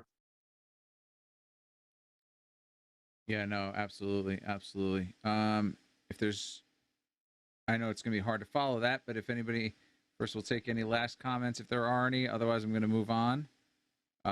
Thank you again, Tony, for being here, man. Appreciate that, and for bringing your followers with you. I understand you have people who are watching, so thank you very much. I was next gonna go to Justin Butler. If you would like to share some of your setup. Sure thing, sure thing. So I, like some of you, started with not really much of anything last year, and kind of went to actually kind of two setups. I'll try to get through real quick. There's the one that I'm on right now, and then there's the one that you can see going on behind me. So I'll try to cover both real fast. Basically, the one that I'm on right now, it's just basically a computer that I built myself. I've got 3 screens. Stream Deck is running vMix, which is up here. Sony a7 II is my primary camera. Just a Shure SM57 going into the Scarlett Solo. And that's really just, it's also a gaming machine that I built. So this is kind of like my home-based system. It's funny that we're doing this talk tonight because I actually just finished it. This guy showed up today after trying 7 months to get my hands on one of these items. Lucked out last week, and so finally finished the machine. Put that in just before Justin, your audio is really low. It's really low. Yeah, it is a little low. And I was going to say, don't tell anybody where you live now that you showed that you have a 3070 Ti card. So. Oh man, I can't believe that I got it because you can't even buy those on launch day anywhere. You got to enter into drawings to be chosen for a chance to buy them. Right. And so somehow I came out smelling like a rose on Thursday. Don't ask me how. That was a positive thought.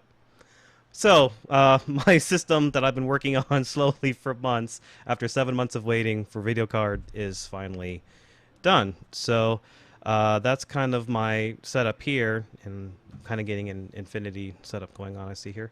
Sorry about my audio. I didn't realize that my mic fader had been pulled down in vMix, but that is good now. So this is what I'm talking to you guys on right now.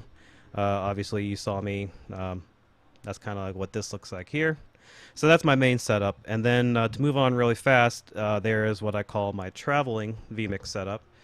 Well, not just vMix, but basically it's my 2 show laptops. As you can see, I've got Resolume running on the MacBook. I've got vMix running again on the Alienware.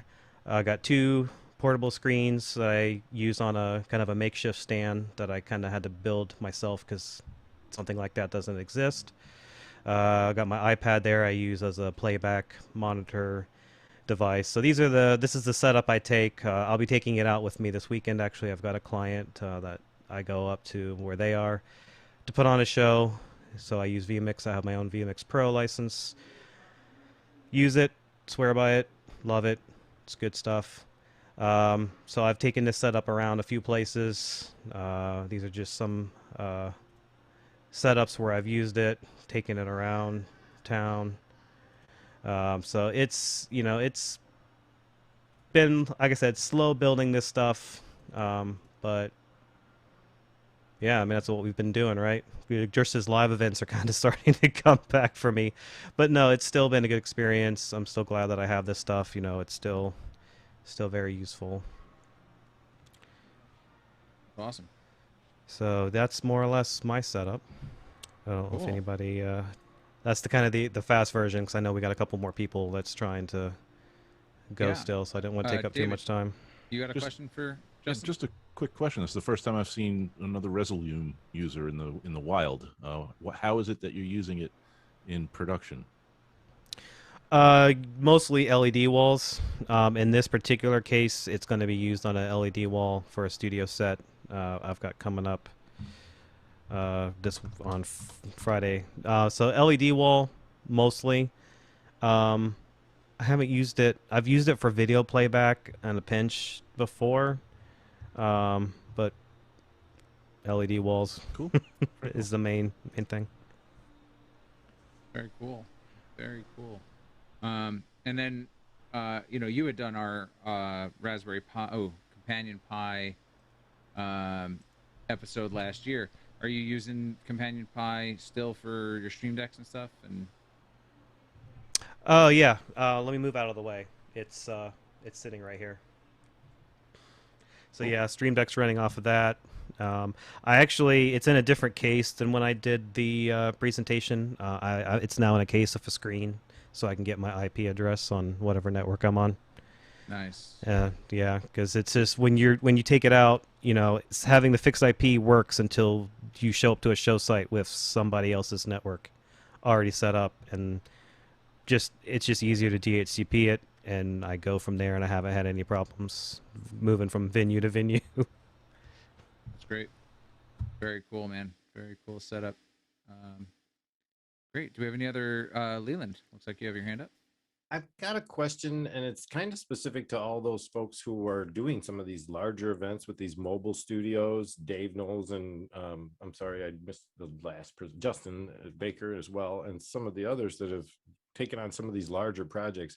My big question to you guys is, have you been using redundant network feeds? Are you being asked by your clients to make sure you have 2 network feeds coming in for your production purposes for a failover, or are you using other technicians on another line, or how are you guys dealing with backup just in case type situations with that setup? I can jump in and mention the urology conference I did. I had another team in Reno, and we alternated every other one for 4 days. But the last day, a tornado warning came through, and we're real high risk of losing power. So it wasn't internet that was going to go down; it was going to be power to my whole house. And a neighborhood right down the street lost power, and I called the guys in Reno and said, "You're taking the next session. I don't want to risk, it going down midway through the session." So. And we just used a Google sheet, and we just divided up the whole show that way. They did every other one. And we try to make sure the TDs have UPSs built into their systems as well, in case there is a power failure, where we can at least announce there's been one and be able to say, it's going to take us a few, we've got to reset some things here, or we may have to cancel the event if necessary. That does happen occasionally, but that's always last ditch effort. So I was just curious if that's been a spec. I've had some customers tell me, I can't hire you unless you have a redundant network feed. So just keep that in mind for those who want to do these bigger events and work with these larger CEO type, where you're dealing with corporate events. You will be asked that question, so consider.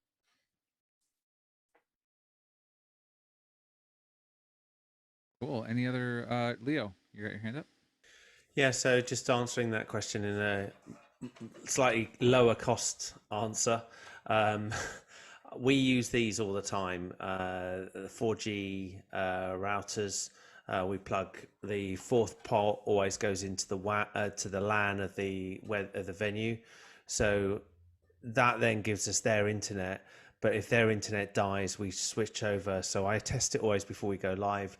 At the venue that we were at the weekend, we were 1 gig up. Well, in fact, we were 2 gig up and down from the venue, but this drops in at 40 meg up and down in case for any reason that they dropped out. And also it gives us our own, everything then sits the other side, our side. So I haven't got to play around with IP addresses, because it was at a school and everything was locked down. So they just needed the MAC address of this. And that was the end. I could get the whole of my equipment live. And that's on a Verizon network, I would expect, or is that? Okay, I'm in the UK, so oh, that's right. I'm sorry. It's on 3, but I've got SIM cards for 3, Virgin and Vodafone, which are 3 of the providers in the UK, and it's actually a 4G one. I should be getting a 5G one shortly. I did a Zoom call for the City of Charlotte's water department outside in their maintenance yard, and we had two 5G hotspots, one on Verizon, one on AT&T, and we ran the meeting off the AT&T one, but we had the Verizon one logged into the meeting one on a separate computer just in case. Yeah, it's a big thing to consider how you do redundancy on some of these things without it costing an arm and a leg and dealing with on-site venue internet options that are available. That box cost me £15 a month unlimited. So it's literally nothing. It's nothing. And when I do the switch to 4G, it goes on in about 4 seconds, 5 seconds. To switch back, when they come back on, it's instantaneous. You don't even see it. You can't see the ping. You don't lose a single ping packet when they come back on. That's great. That's great. All right. If there's no other questions, I'm going to move on to Scott. Love to hear about your setup. Hey, yeah. I'm kind of a similar thread as Dave, as I work for an unnamed large AV and production company here in Canada. So I've had to kind of scrub what I'm going to show a little bit just to protect the innocent and guilty, of course. So I'm going to start off actually here with my own personal setup. As when the pandemic started, I was kind of one of the only ones in our company able to kind of get things going. So this is actually where I'm talking to you guys from now, minus a couple laptops. I was able to grab a few more monitors from the day job and a couple other laptops from the day job. So that's my current gaming / editing / streaming PC here, plus 4 or 5 other laptops. And I had a little Roland VR50 mixer off on the right-hand side there, just covering me as a backup, working with one of our existing kits for webcasting, so to speak. But the writing was on the wall pretty early that for us, vMix was going to do a lot of the hard work. But it doesn't do all the hard work. So let's continue on here. But it was not big enough, that little setup, just one person, so we had to expand with more people. So maybe about 3-4 weeks after the pandemic hit up here in Canada, we were moving on to building bigger rigs with Barco E2s and lots of laptops for pinning. And these days it was still a little tight on the crew side. We were still worried about how many people could be in a single workplace at a time. So one of the big things we were focusing on early on was getting multi-view feeds and other feeds to other remote production personnel and tying in comm systems and making that all work. So there's a mix of like Zoom and Teams and Green Go comms for comms in this setup. But this setup no longer exists. It's been morphing a lot because we couldn't just run with one setup. I'm here in Canada and in Toronto specifically, and we've got quite a lot of client base to go through, so we had to expand. So fast forward a couple months and we start building some more spaces like this with Barco Event Master products. Here we have someone who would be switching screens, playing back videos, and also handling our recording and encoding, kind of similar to how, say, more of a vMix focus operator might handle more stuff all in one go. And then, we've got, pinning farms with 4, 5, 6 laptops to pin people up on screen and take that. So this is a good kind of look at the way that more traditional AV suppliers and whatnot might be doing things. But one of the things we started getting into, just another pinning gallery here, is building bigger spaces that were less temporary. This is one of our bigger flagship spaces where we got rid of some cubicles and took over some offices and built a bigger production control room here with lots of space for graphics computers, pinning computers, playback and whatnot. This one specifically was kind of handled by a pair of analog way ascenders. I believe an Ascender 48 and Ascender 16 to manage all the ins and outs and returns. But the thing with this setup is that we also attached it to a studio. So, a little audio mix position here, Digico SD9 in this space. And then our camera switching and shading room plus record area, we kind of built this into another office to also help us, maintain this stage. And this stage with various different set elements and whatnot is kind of some of the bulk of the work we've been doing up here for clients. They get cozy, and we've done everything from air conditioner demos to live jazz trios and quartets playing as part of a multi-city, multi-site conference. So yeah, some very interesting stuff we've been doing. Looking more, though, at the vMix side of things, we also pivoted and doubled down and got rigs that could do vMix. and large NDI-based setups, as well as traditional HDMI, SDI captured setups. So this is one of our vMix spaces, and as you can see, still lots of laptops for pinning. We're not super huge into the Zoom OSC style of working. It came out a little later in our build-up of our spaces, and just easier to kind of keep the text a bit more straightforward and simple for our workers, for our technicians, because again, we come from a live event background, and the more live event stuff we can use to do virtual events, the better. So what else do we have here? Another sort of bigger pinning room. I think we had like 14 or 15 laptops in this space for just pinning different colors. This is at our second building in the GTA area, so to speak. But we don't always have the latest and greatest budgets, even though we are quite a large company. Sometimes we have to work in the constraints of losing essentially the entire industry's purse, so to speak. So we've even had to haul things out like a pair of M7s to start driving the amount of outputs we'll need for calls. So it's been very interesting times seeing what gear has still going these years after it's been just sitting and collecting dust in cases. And yeah, no, we've done quite a lot here. But I think the biggest thing that I've been helpful with is that with our company, we have about, what's the number here? Something close to 12 to 14 virtual control rooms, so to speak, and another 5 or 6 in-person stages, and that's just in the GTA. You can see here we have, starting to get into some of the more fancier LED wall stuff, lighting. Again, more of the higher end things that maybe not everyone on this call has a chance to do, but I know Mr. Node there, it's like, oh, I saw his presentation, like, oh, we're going to be overlapping a little bit, but that's cool to see what our American friends are doing and what your Canadian friends are doing. So one of our bigger spaces is one where we've been trying to do some of the Unreal tracking and AR stuff. We've played around with it a little bit, but so far, people aren't super trying to buy into it at the moment. So even though we can do all that, we still made a nice LED wall for other events. So we built a nice big like full semicircle here. I believe that's 40-foot diameter. We fit a 20-foot diameter stage in there, and it can do quite well. We can even pull the stage out, and we've had a couple different cars come into the studio as well. So really neat, the kind of things we can do. Another shot from on stage. This is the red look for the client in red. We also then, let's take a look at the front of the wall here. We can do your look in green with your big old Zoom galleries. Everyone started to jump on this quite early on, but it's, it's funny enough, it's tailed off a little bit, at least in our market. And then we even have a different color to get you that nice blue look. So yeah, that's a little bit about my setup, and then maybe quickly back to my initial setup here for what I'm using personally. I've got a Rode NT5 into a PreSonus Audio Box i2.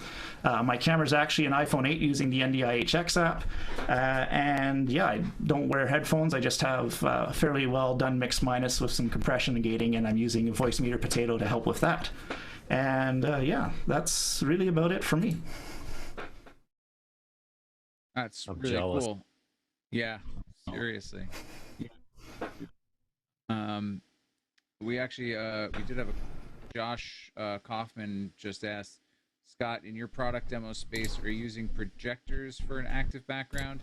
If so, how did you get enough brightness for the background to show up on camera? So not here in Toronto, but our Ottawa office did have projection surface briefly. The answer there was a lot of projection power. I believe we put a pair of 14 or 15K projectors on a 15 or 16 foot screen to get enough brightness with your stage wash to balance out. But that space, just like most of ours, have transitioned to an LED wall since. So yeah, my colleague Brent, he's another one I work with, and he's giving out LED wall specs right now. That one is 768 pixels, or not 768,000 pixels wide or something like that. 1728 by 7680, so it's fairly decent resolution on that wall, and we have 3 other smaller LED walls that are, a little less resolution. Very cool. Very, very cool, man. Do we have any other questions here on the panel about that setup? Leland? Just a private question. Do you know David Lazar over in Toronto, who runs Stage 10 TV? No, but I think I've been on a call with him about his product. Okay, I was just curious. I know you're in the same local area, and he works pretty closely with public broadcasting over there, so I was just curious. Thank you. Yeah, most of our clientele is, again, the corporate side of things, although we do a lot of association work, some government work, so on and so forth. Yeah, no, it's a very, very cool space that you guys have. So it's awesome that we were able to get a little bit of a backstage look at it. So really cool, man. One thing we're hoping to do is, once we get maybe a bit more permission from the powers that be, is to try and do maybe a bit more of a live showcase of the big space, because I left out the entire control room for that, and that one can be pretty impressive. But yeah, we'll try and work some magic, and maybe another AV Tech Talks in the future we can try and get back on and show off more of our space we've built. Yeah, you just let us know. You just tell us when you have that clearance to do so, and we'll be happy to take a tour. I mean, I think all of us are kind of gear nerds and would love to see the real control room of and the brain center of that setup. So that'd be great. So do we have any other questions? Otherwise, I'm gonna let Omar show us what he's got working on. Yeah, so Tony, I gotta admit, man, our setups are very similar. I travel a lot for work, so I'm gonna go to switch my camera here. So if it picks up, yeah. So I have a Mac here. This is pretty much my setup, and I got a microphone, a camera here. This is when I'm home. I just use an ultra widescreen monitor, nothing special. And a Mac to kind of monitor everything. And then over here, I just got how I monitor your guys' feeds between Facebook and YouTube. And that's pretty it. that's as fancy as I get on my setup here. I travel a lot for work, as you guys follow me around. I'm always out of town, always around. And literally, this Razer Kayo, which is about $150 with a little built-in ring light, has been fantastic. Elgato Wave 3 microphone is what I take with me. They fit in my backpack. The MacBook I have the computer that I use, the PC for majority of this stuff, is a GE66 Raider, an MSI laptop. I got it about a year ago. It was a little less than $2,000. It's probably the most expensive thing I spent was on the computer itself. I also use it for work though. But for majority of the shows that we do, and wherever I go, fits in my backpack. I take it with me and I go with it. I do have if you look, this is a whole Rode Podcaster with PCDI boxes, which are USB based XLR, a bunch of laptops in here like you guys have. I honestly am a little bit of an OCD guy, so like my desk has to be somewhat clear for me to function on a show. I just did a 7-day stream, and I was doing it all virtually in the cloud, so all I need to do is connect to that and have a couple windows open. So my ultra wide had 3 windows open, and I had a 4th one with this one, and I just ran the show that way. I'm pretty good with the keyboard when it comes to vMix, and I try to keep things consolidated a lot because I'm always on the move. So I have pictures on Facebook I loaded up while we were talking because I felt like I needed to show more stuff. If you guys are interested in that, let me know, and I'll show you like bigger stuff that I've done or installations I've done where we do have a bigger setup and it's more corporate AV style. But for what I do 90% of the time, 95% of the time, it's this microphone, this mic, and vMix to a single monitor, and I just run the shows. I had a Stream Deck. I literally gave it to Chris. I had the AKPC 40. I gave it to a buddy of mine. I got the mini one. I tried to do what I thought was relevant, and the more that I got, the more I was like, it was too much extra work for me to get to the speeds I wanted to get to. I can usually get into a show within a couple of hours if you have them ready running without all the extra stuff. And I'm a big keyboard user. I see Leland's also a big keyboard user. I'm very quick with hotkeys, and the keyboard has worked for me so far. I haven't had too many problems. Like I said, if you guys want to see some of the shows that I've done and like the bigger stuff, I'll show you some pictures of that and kind of explain the setups. But I really, the more I've done this, the more I've downscaled to have a smaller, more compact setup. And until I do a show where I need more things, it stays in a case away from sight. And then big on NDI. So probably the other big thing was a switcher, Netgear 8x8 switcher. which I've only ever had to go higher than that once, and that 60 by 61 is in a case. The one on my desk is a 4x4. The 8x8 is in my backpack. So I just have kind of redundancies for myself in different locations. But yeah, that's it. Pretty simple. Sorry, my little guy just he loves seeing all the stuff. So that's great, Omar. Also, you have a lot of pictures in our Discord on the Setup Snapshots page, so people can go check out some of the cool work you're doing. Hey, buddy, put that back in Dad's ear. Can I have Dad that back? can't hear us. Okay, buddy. So since I'm being pulled, I'm gonna let Chris show off his setup real quick. Okay, so most of you guys know me as the Twitch guru and everything like that. When it comes to internet technology and stuff like that, I started out with this laptop that's back here. It's a GL702 ROG, Asus ROG. That's what I started my venture on. Did use it for vMix for a little while until I went to a show and forgot the power cord and made a nice little investment in myself for a vMix machine. I am going to switch around to another camera here in a second, but the latest edition I picked up was this MIDI board. I do have a Pi running Companion as well, just like Justin, and I do use the Stream Deck with Companion as well as use the Stream Deck to control vMix. I actually do like the Stream Deck vMix side source where you can bring it in and use it that way. I have the 15-button one. I'd rather have the XL one. And I'm not paying $350. This cost me $53 and it's 64 buttons. And I just string a piece of white tape across the front of it, write what each key does. And then I just sit there and I control vMix with it. That's if I have a show that's big enough. If not, I am a keyboard warrior when it comes to switching vMix as well. I do like those functionalities, but I'm going to switch to my phone cam real quick. And this is my current home setup right now. Like I said, I got the MIDI controller here. That's my laptop that I take with me with the stand, keyboard, mouse, everything. That's the 32-inch up there. All I use is that ring light. I do need better lighting. Me personally, I think I need better lighting. Behind me, as you can see, I have the LED flood, LED lights all back there. That's the kids' desk area now. So he's upgraded. I do use my iPad right here as a third monitor for some of my stuff. I've actually taken it with me and used it as a remote monitor to control vMix while moving. You can't do that. I can definitely show you guys how to do that. I've updated vMix, carried this around the venue, looked at stuff, changed stuff, and put it around. I do have, this is my mixer. This is where we had a big issue with one of the shows we did. This mixer is called a Go XLR.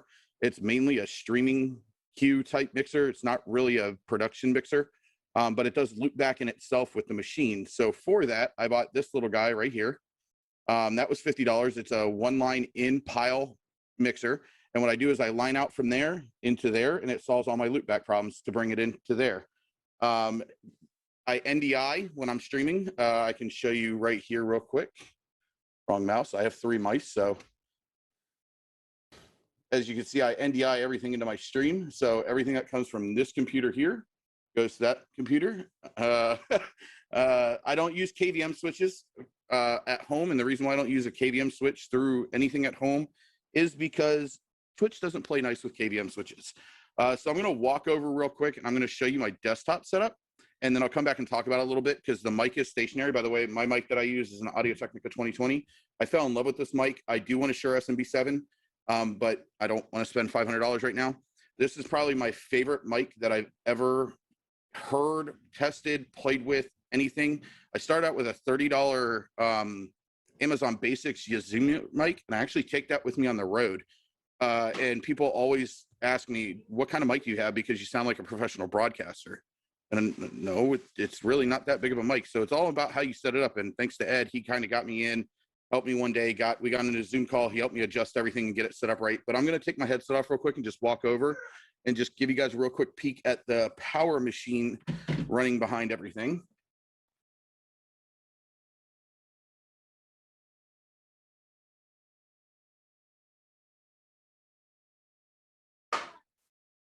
That desktop right there that's controlling everything does need updated. I'm going to switch back to my cam here. So many pretty colors. that machine back there needs a little bit of updating. That machine back there has a Ryzen 2700X CPU. I want to go to the 3700 or 3900. And it's got 32 gigs of 2080 FTW, and I actually have on pre-order a 3080 Ti. So yeah, I was lucky enough to get in on that one. Hopefully I get the money to pay that off, so I could put it in and make a vMix machine separate from that. But my laptop is what I take with me on the road constantly. I take the laptop, the MIDI controller, the Stream Deck, my audio interface, everything with me on the road, and roll that way. And that's pretty much how I do everything and how I control everything here. I basically, like Leland, on my computer alone already, I have 32 virtual machines running Linux Studio on my computer here. Yeah, I'm big into Python scripting, so like I was explaining, I can make Linux Studio run on 1 gig. It's just on how you code it and taking out all the bloatware and stuff like that. Yeah, I didn't win the graphics lotto. I just know the right person on that one, Justin. But that actually was just announced and it's not released yet. It's on for release, and I found a way to get on a pre-order for it, and hopefully everything holds up and I can afford it when it comes out, be able to pay for it. But that's it. I use DroidCam. I am an Android user. I'm not an iPhone user. So I use DroidCam to connect my phone camera. That's what I was using, was my phone camera. I use DroidCam. If I would have remembered that I had DroidCam, I would have set it up to run 1080 from the beginning. DroidCam also, if you have DroidCam Pro, runs up to 4K. So you can use any Android phone with a 4K camera to be able to bring it in at 4K. And that's pretty much it. Cool. I see any questions from the panel first for Bodhi? No, I think though that Leland is going to definitely want to talk to you about setting up VMs for sure. Josh Kaufman here in Zoom said, Bodhi, you can get a cheap SM7B by modding an SM58 with the transformer removal if you're inclined. There are tutorials on. Inclined, but I'm also not an audio guy, so I don't want to throw money down the tube if something breaks. They are the same capsule. It's all in the yes, they are the same capsule. And the other one too, was it the SMB-V? The SMB7V is the USB interface one. So you can, there is a I saw there was something for that where you can take the USB interface off the back and put an XLR interface on it as well. So I was looking at that, and the V is like $300 cheaper than the regular one. So, gotcha. That's kind of cool. Awesome. Well, thanks, dude. Thanks for showing that. I'm not sure why I don't have. The MIDI controller has been a lifesaver too, because it's just like I don't have a 32 XL Stream Deck, so when you get on some of these shows that you need a lot of lower thirds or a lot of, you know, one-ups or pin-ups or moving stuff around. Like I said, I just put a piece of white gaff tape across the buttons and label them with a Sharpie. And when you're done, sorry for hitting the mic, when you're done, just peel it off, throw it away. Nice. Very cool. Very cool. Excuse me. So if there's no questions for Bodhi, I was able to pull up a quick photo, a panoramic photo I took last week of my setup, and I'll be happy to share. It's sadly, I set up a camera, a bald spot camera for tonight, and for some reason it decided to stop working right before we went live. It was a GoPro. I think it just shut itself off. Didn't run out of battery because it's plugged into power, but just decided not to work. So I'll work from a picture. So, that's not what I wanted to show. That's what I wanted to show. There we go. Cool. So this is the panoramic of my setup. I should be able to. Yeah, perfect. Oh, I don't know what just happened there. That was weird. It like totally disappeared. That was strange. It didn't like your picture. Well, that was weird. I went to annotate on it, and it decided to with my iPad. So as everybody knows, I've got a QL1 and I have the SM7B doing my audio chain. I've got 5 laptops set up here. So I've got my my MacBook Pro.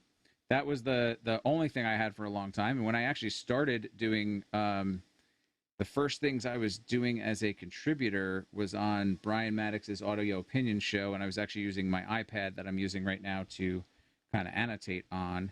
And then I started moving up to using the MacBook Pro for a lot of my Zooms. I have a little Lenovo, and I've got my Asus, which is also my vMix machine. The Asus has a 2060 card in it, so it can do vMix. But then I recently got these 2 Alienware M17 R4s. So those have 3070 cards in them. So I might be moving my vMix to those, and I'm double stacking them. And then on this big screen right here, this is a nice 43-inch LG that does the quad split. So the TV itself, the monitor itself, is doing the four quadrants. That's the Alienware 1, Alienware 2, that's the Lenovo second screen, and then the Asus's second screen. So this was from a job I just did last week for a client where I was mostly doing Zoom operating, speaker prep, things like that. I was using the Facebook portal. I have 2 of them up there.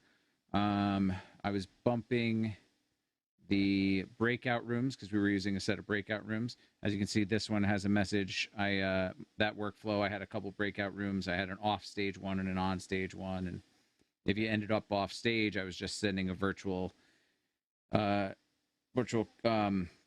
that had that little message, so people weren't, lost and didn't know where they were going. You might see too down here is my iPad that I'm using my Unity intercom for. And what I have that connected to is right here in front of this portal is my Avio Bluetooth. So all the machines are Dante into my console, with the exception of the Lenovo is on an Avio USB. But that little Avio Bluetooth I use to do Unity comm from my iPad into my console so that I can monitor everything through my console. Everything goes through my console. My microphone, I can talk to any of my machines with a push of just turning it on or bringing the fader up. I can listen to any of my machines return. So it makes it very, very useful for when I'm doing these multi-Zoom setups where I'm in 4 meetings at the same time or multiple breakout rooms. I did a conference last month where I was operating 4 rooms simultaneously. So I was able to chime in and talk to any of those rooms at the same time. It makes it very useful. I've got my Stream Deck right there, and I've got an A10 Mini Pro, which I don't use all the time, only when I have cameras. Like I said, my bald spot camera that isn't working today is plugged into that right now, along with a second cam that I had just on the console. And then I've got just a regular kind of old keyboard, and down here would be my mouse. And all of these machines are connected with Synergy for my KVM. So I can move my mouse across any of these screens from any laptop through the 43-inch on all those. And the key for my setup, and I realized it only during the first job I did once I got that 43-inch, was I made all the displays that are on the 43-inch, all 4 of those, are the main display for each of these laptops. And then the laptop display is actually the secondary display.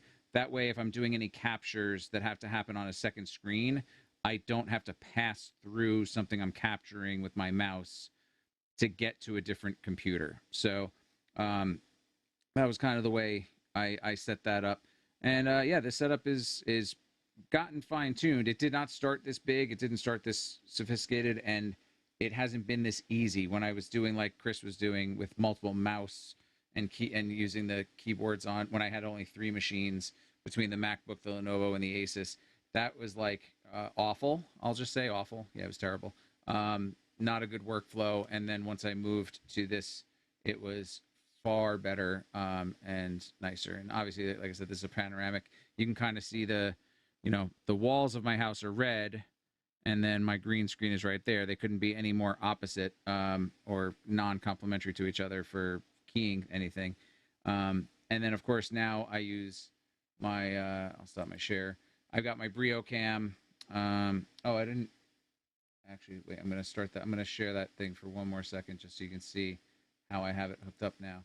Oh, why does it keep, I don't know why it keeps popping that out of full screen when I show it, but that's weird. It's because I'm using cheap Windows programs to do it.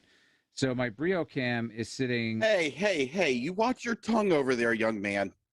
Well, I mean, I'm just using whatever Windows uses for a picture viewer. So right there in the middle of that is my Brio cam. I bought a little gooseneck clamp-on thing with a quarter 20 so that I could mount my Brio and get it in the middle of my screens. You know, it's right there is the Brio, so that I can be looking at it when I'm looking at any of my screens. I mean, yeah, you still see some eye as I'm looking around, but it's not nearly as bad as it used to be. So, you know, my eye line is pretty good now. I can kind of be looking at any of my screens. Right now I'm looking at my vMix. I'm looking back at the gallery. So I still have to kind of pan around, but I can still focus, and it's not terrible. I'm not looking down anymore. I used to have more of a downward look like this. So this is definitely much better. The only thing is, if I shake the table, you can see my whole camera shakes for a little bit because it's on a gooseneck. It's not on something solid. But yeah, this is my setup. And it works for me, especially for, I do a ton of Zoom, like Zoom conferences, Zoom management. And now that I can have, you know, I have 4 Pro Zoom OSC licenses. So on my Stream Deck, I have tons of stuff built so I can control any one of them from the same machine. The MacBook Pro runs Companion. So yeah, it's a pretty cool setup that I'm happy with for now, but it's always, I think, like most of us, a work in progress, and something that we almost never find to be totally complete. So that's my setup. I was hoping to be able to show you with my bald spot cam how I'm doing tonight's show with the vMix and how I kind of put things on different screens, but like I said, that kind of crapped out on us right before we started. So if I can get some pictures before I take it down, I'll post those in our Discord so you guys can see kind of what this looks like. So Omar, do we have any questions anywhere before we wrap? We are past the hour quite a bit. I didn't want to cut anybody off tonight, and I kind of figured people wanted to see some of our setups too. So if we don't have any other questions, or anybody have any other oh, I see David's hand. Yeah, I just wanted to apologize to everybody. I didn't realize that it was a show and tell. Otherwise, I would have been prepared to do that. But also to Ed, kudos for using Synergy. I use it as well. I program like some hotkeys to put the mouse in whatever screen I want, because I'm like at a 180 right now with screens. It's nutty. Oh, that's a good idea. That's a great idea. Yeah, I'm kind of just panning around. Sounds like somebody said they didn't see my annotations. So if you didn't see my annotations, I'm sorry. That was probably pretty boring if you did not. Sorry about that, Facebook land, if that did not come through. Cool. So great. Sorry, Leland, now I see your hand. Yeah, I just wanted to make a comment after witnessing what we just did. I think it's a perfect example of the fact that there are more than one way to skin a cat, or is more than one way to skin a cat, you might say. I know it's not a great euphemism to use nowadays, but it just shows that there is no one way to do this. There are so many options available. It's all about discovering that option and workflow that work best for you. Don't ever think that because you see someone else's setup that's 10 times yours makes it any better of a production suite. I used to use 3 monitors and 1 PC for 6 or 7 years. So it's not as though it's an impossibility. Just start slow, move your way up, and you'll find that sometime in the middle, you're going to hit that sweet spot and you're going to have everything you need. Exactly. Yeah. No, and that was why I asked some specific people to show their setups that weren't these, elaborate, crazy setups. I had asked some people who I knew did have those that last minute had a couple, conflicts. So we didn't get to see Jeff Keithley's setup tonight because he had a conflict. And thankfully, because we wouldn't have had the time with how big his stuff can get. So and it's all in the cloud, so I don't know what he could have showed us anyway. But He's got several John, trailers. yeah, John, you got your hand up. Well, I did recover, but in the chat is the link to the Ocean Day, where you can see the underwater divers and the setup we had on the surface, which I encourage you to look at. I also put the link into the meter, which I wasn't able to show. Great. Yeah, I put the meter link up for you in Facebook, and then I shared at least the whatever it was called, the Ocean Day. Was it Ocean Day? World Ocean Day was Yeah, World Ocean Day. So I shared that on the Facebook last wall. Tuesday. David, and then we do have two questions that I want to make sure I get to answer before we sign off for the night. Go ahead, Okay, David. just one other quick shout out to Dave with the G4 in the background. It kind of puts my 20th anniversary to shame. That's funny. Yeah, that's awesome. Well, Zach, who's been in the comments, you should see he has one of the old what are the teardrops? I've seen, the old iMac teardrops. The like acrylic see-through ones. I think he has one sitting in his office. I've worked with him on a couple things. So we had two questions. Talak Lopez Waterman had said very early on when Doug was on, I felt that Doug's sync was off a little. What tricks do panelists use to watch for that? So this would be a good thing. Does it, what's everybody kind of doing for their lip sync? If anything. On a wired connection. Sorry, I was on Wi-Fi tonight. Oh no, I think it was wait, who did he say? I thought it was Doug's. I think he said it was Doug's, not Dave's. Yeah, I think it was Doug's sync was off. So Doug Yeah, Larson. sorry, it was Doug's sync. It's I mean, maybe I'd run it through OBS or something and put some delay on it, but yeah, it depends. I guess it really depends on what kind of audio you set up. If you have something that can do some delay, Leo. I just went to the core of the problem. Hopefully it's not too bad today, but we'll see. It was down. I had a lot of problems in the past when I was using USB-C hubs on my MacBook. And the minute I moved over to a Thunderbolt dock, and yeah, the Thunderbolt dock is $300 or $400. It made a difference. Interestingly, if you go and look on the Core Digit website, it's saying that they are in an Amazon Prime Day sale in 5 days' time. So if you're about to buy one, hold that trigger for 5 days. Yeah, that's a good tip. Absolutely a good tip. Yeah. So, I mean, yeah, I always just have people. If anyone tells me that my lip sync is off, then I make sure I check it and I dial it in with my console. If I need to, I add some delay, add a couple frames here or there. Leland? Yeah, I just wanted to touch. Most times people think that things are out of sync. They may find that they're wearing Bluetooth earbuds and that it looks like things are out of sync when they're really not. One thing that we tend to do is, first off, go for the application of like a 20 millisecond audio delay, because typically your audio is ahead of your video. If you ever see your video ahead of your audio, it's usually going to be that Bluetooth issue where things just aren't syncing with the device you have in your ear. Great point. Absolutely great point there. Leo?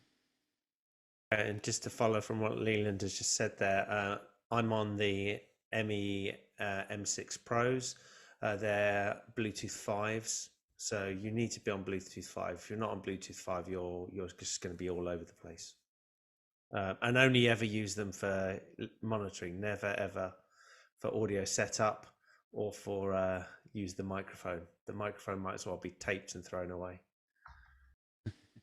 And there's actually a Bluetooth technology that is specifically designed for audio feeds. You can get smaller hubs that connect to actual 3.5 millimeter jacks for audio through Bluetooth. So those are other devices you can look at as well. Great. So the last question came from Chris here in Zoom. And it was, Ed, why do you not apply a blur to your background? I only ask because your mic is slightly out of focus, but your background is in focus. My background is a virtual background, so I absolutely could do a little bit of blur. I just never really thought of it because it kind of I've gotten a ton of comments that it actually looks like I'm in that space, with how poorly lit you can see the kind of track lighting that is in the picture. It looks like it could be as terrible as the lighting I have here. So it just works out. So I haven't blurred it, but yeah, maybe I could add a little bokeh by doing a little blur on that picture and make it look a little out of focus. So that is a good suggestion. Thank you, Chris. I'll think about doing that. Maybe next week I'll come in with a blurred background. But great. So we got through all the questions we had. We got to see everybody's setup who was ready for it. And maybe David, you can jump on our Discord. I know you're on there and post a couple of pictures of some of the cool, because I know you have a ton of cool setups, especially the stuff you're doing in Times Square. So yeah, feel free to post some pictures, and I'll do my best.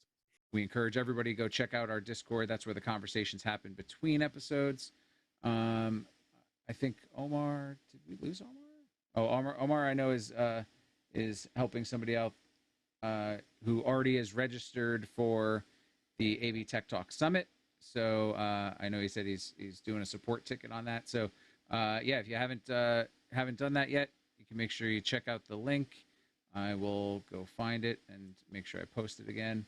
That registration is open now, so you want to make sure you go check it out, get your tickets, start learning about what we got coming up, because it's going to be great. It's July 18, 19, and 20. We're really looking forward to it. We're putting a lot of hard work into it, so go check that out. Registration, again, as we said, is open, so please feel free to do so. Chris, do you got anything before we sign off for the evening? Nothing. Great. Just thank you for all you guys' participation today. Yeah, no, this was great. I want to thank our panel. Tony, thank you for coming on and sharing your story. Iris, Leo, Justin, John, Leland, Dave, Doug, Scott, and David. Thank you guys for being here and sharing your setups with everybody. I think this was really fun. It's really cool, and I'm just a gear nerd, so I just love hearing about what people have and what people are doing. I do want to make sure that we thank DVE Store for their continued support of AV Tech Talks. Everywhere that you're seeing the show, we are sending it out at least in 1080p, and that's thanks to the support of the DVE Store. So make sure you check them out at dvestore.com. Any of the gear you need, if you've got that modest setup that you're starting with and you're looking to get geared up, you want a mix pre, or you want to get an A10 mini, you want to buy a vMix license, any of that stuff, dvestore.com will get you all set up for that. So check them out and let them know that you heard about them from AV Tech Talks. They love to hear that kind of stuff. So with that, I want to say goodnight to Facebook and YouTube from all of us here at AV Tech Talks. And we will see you guys next week. So have a good one.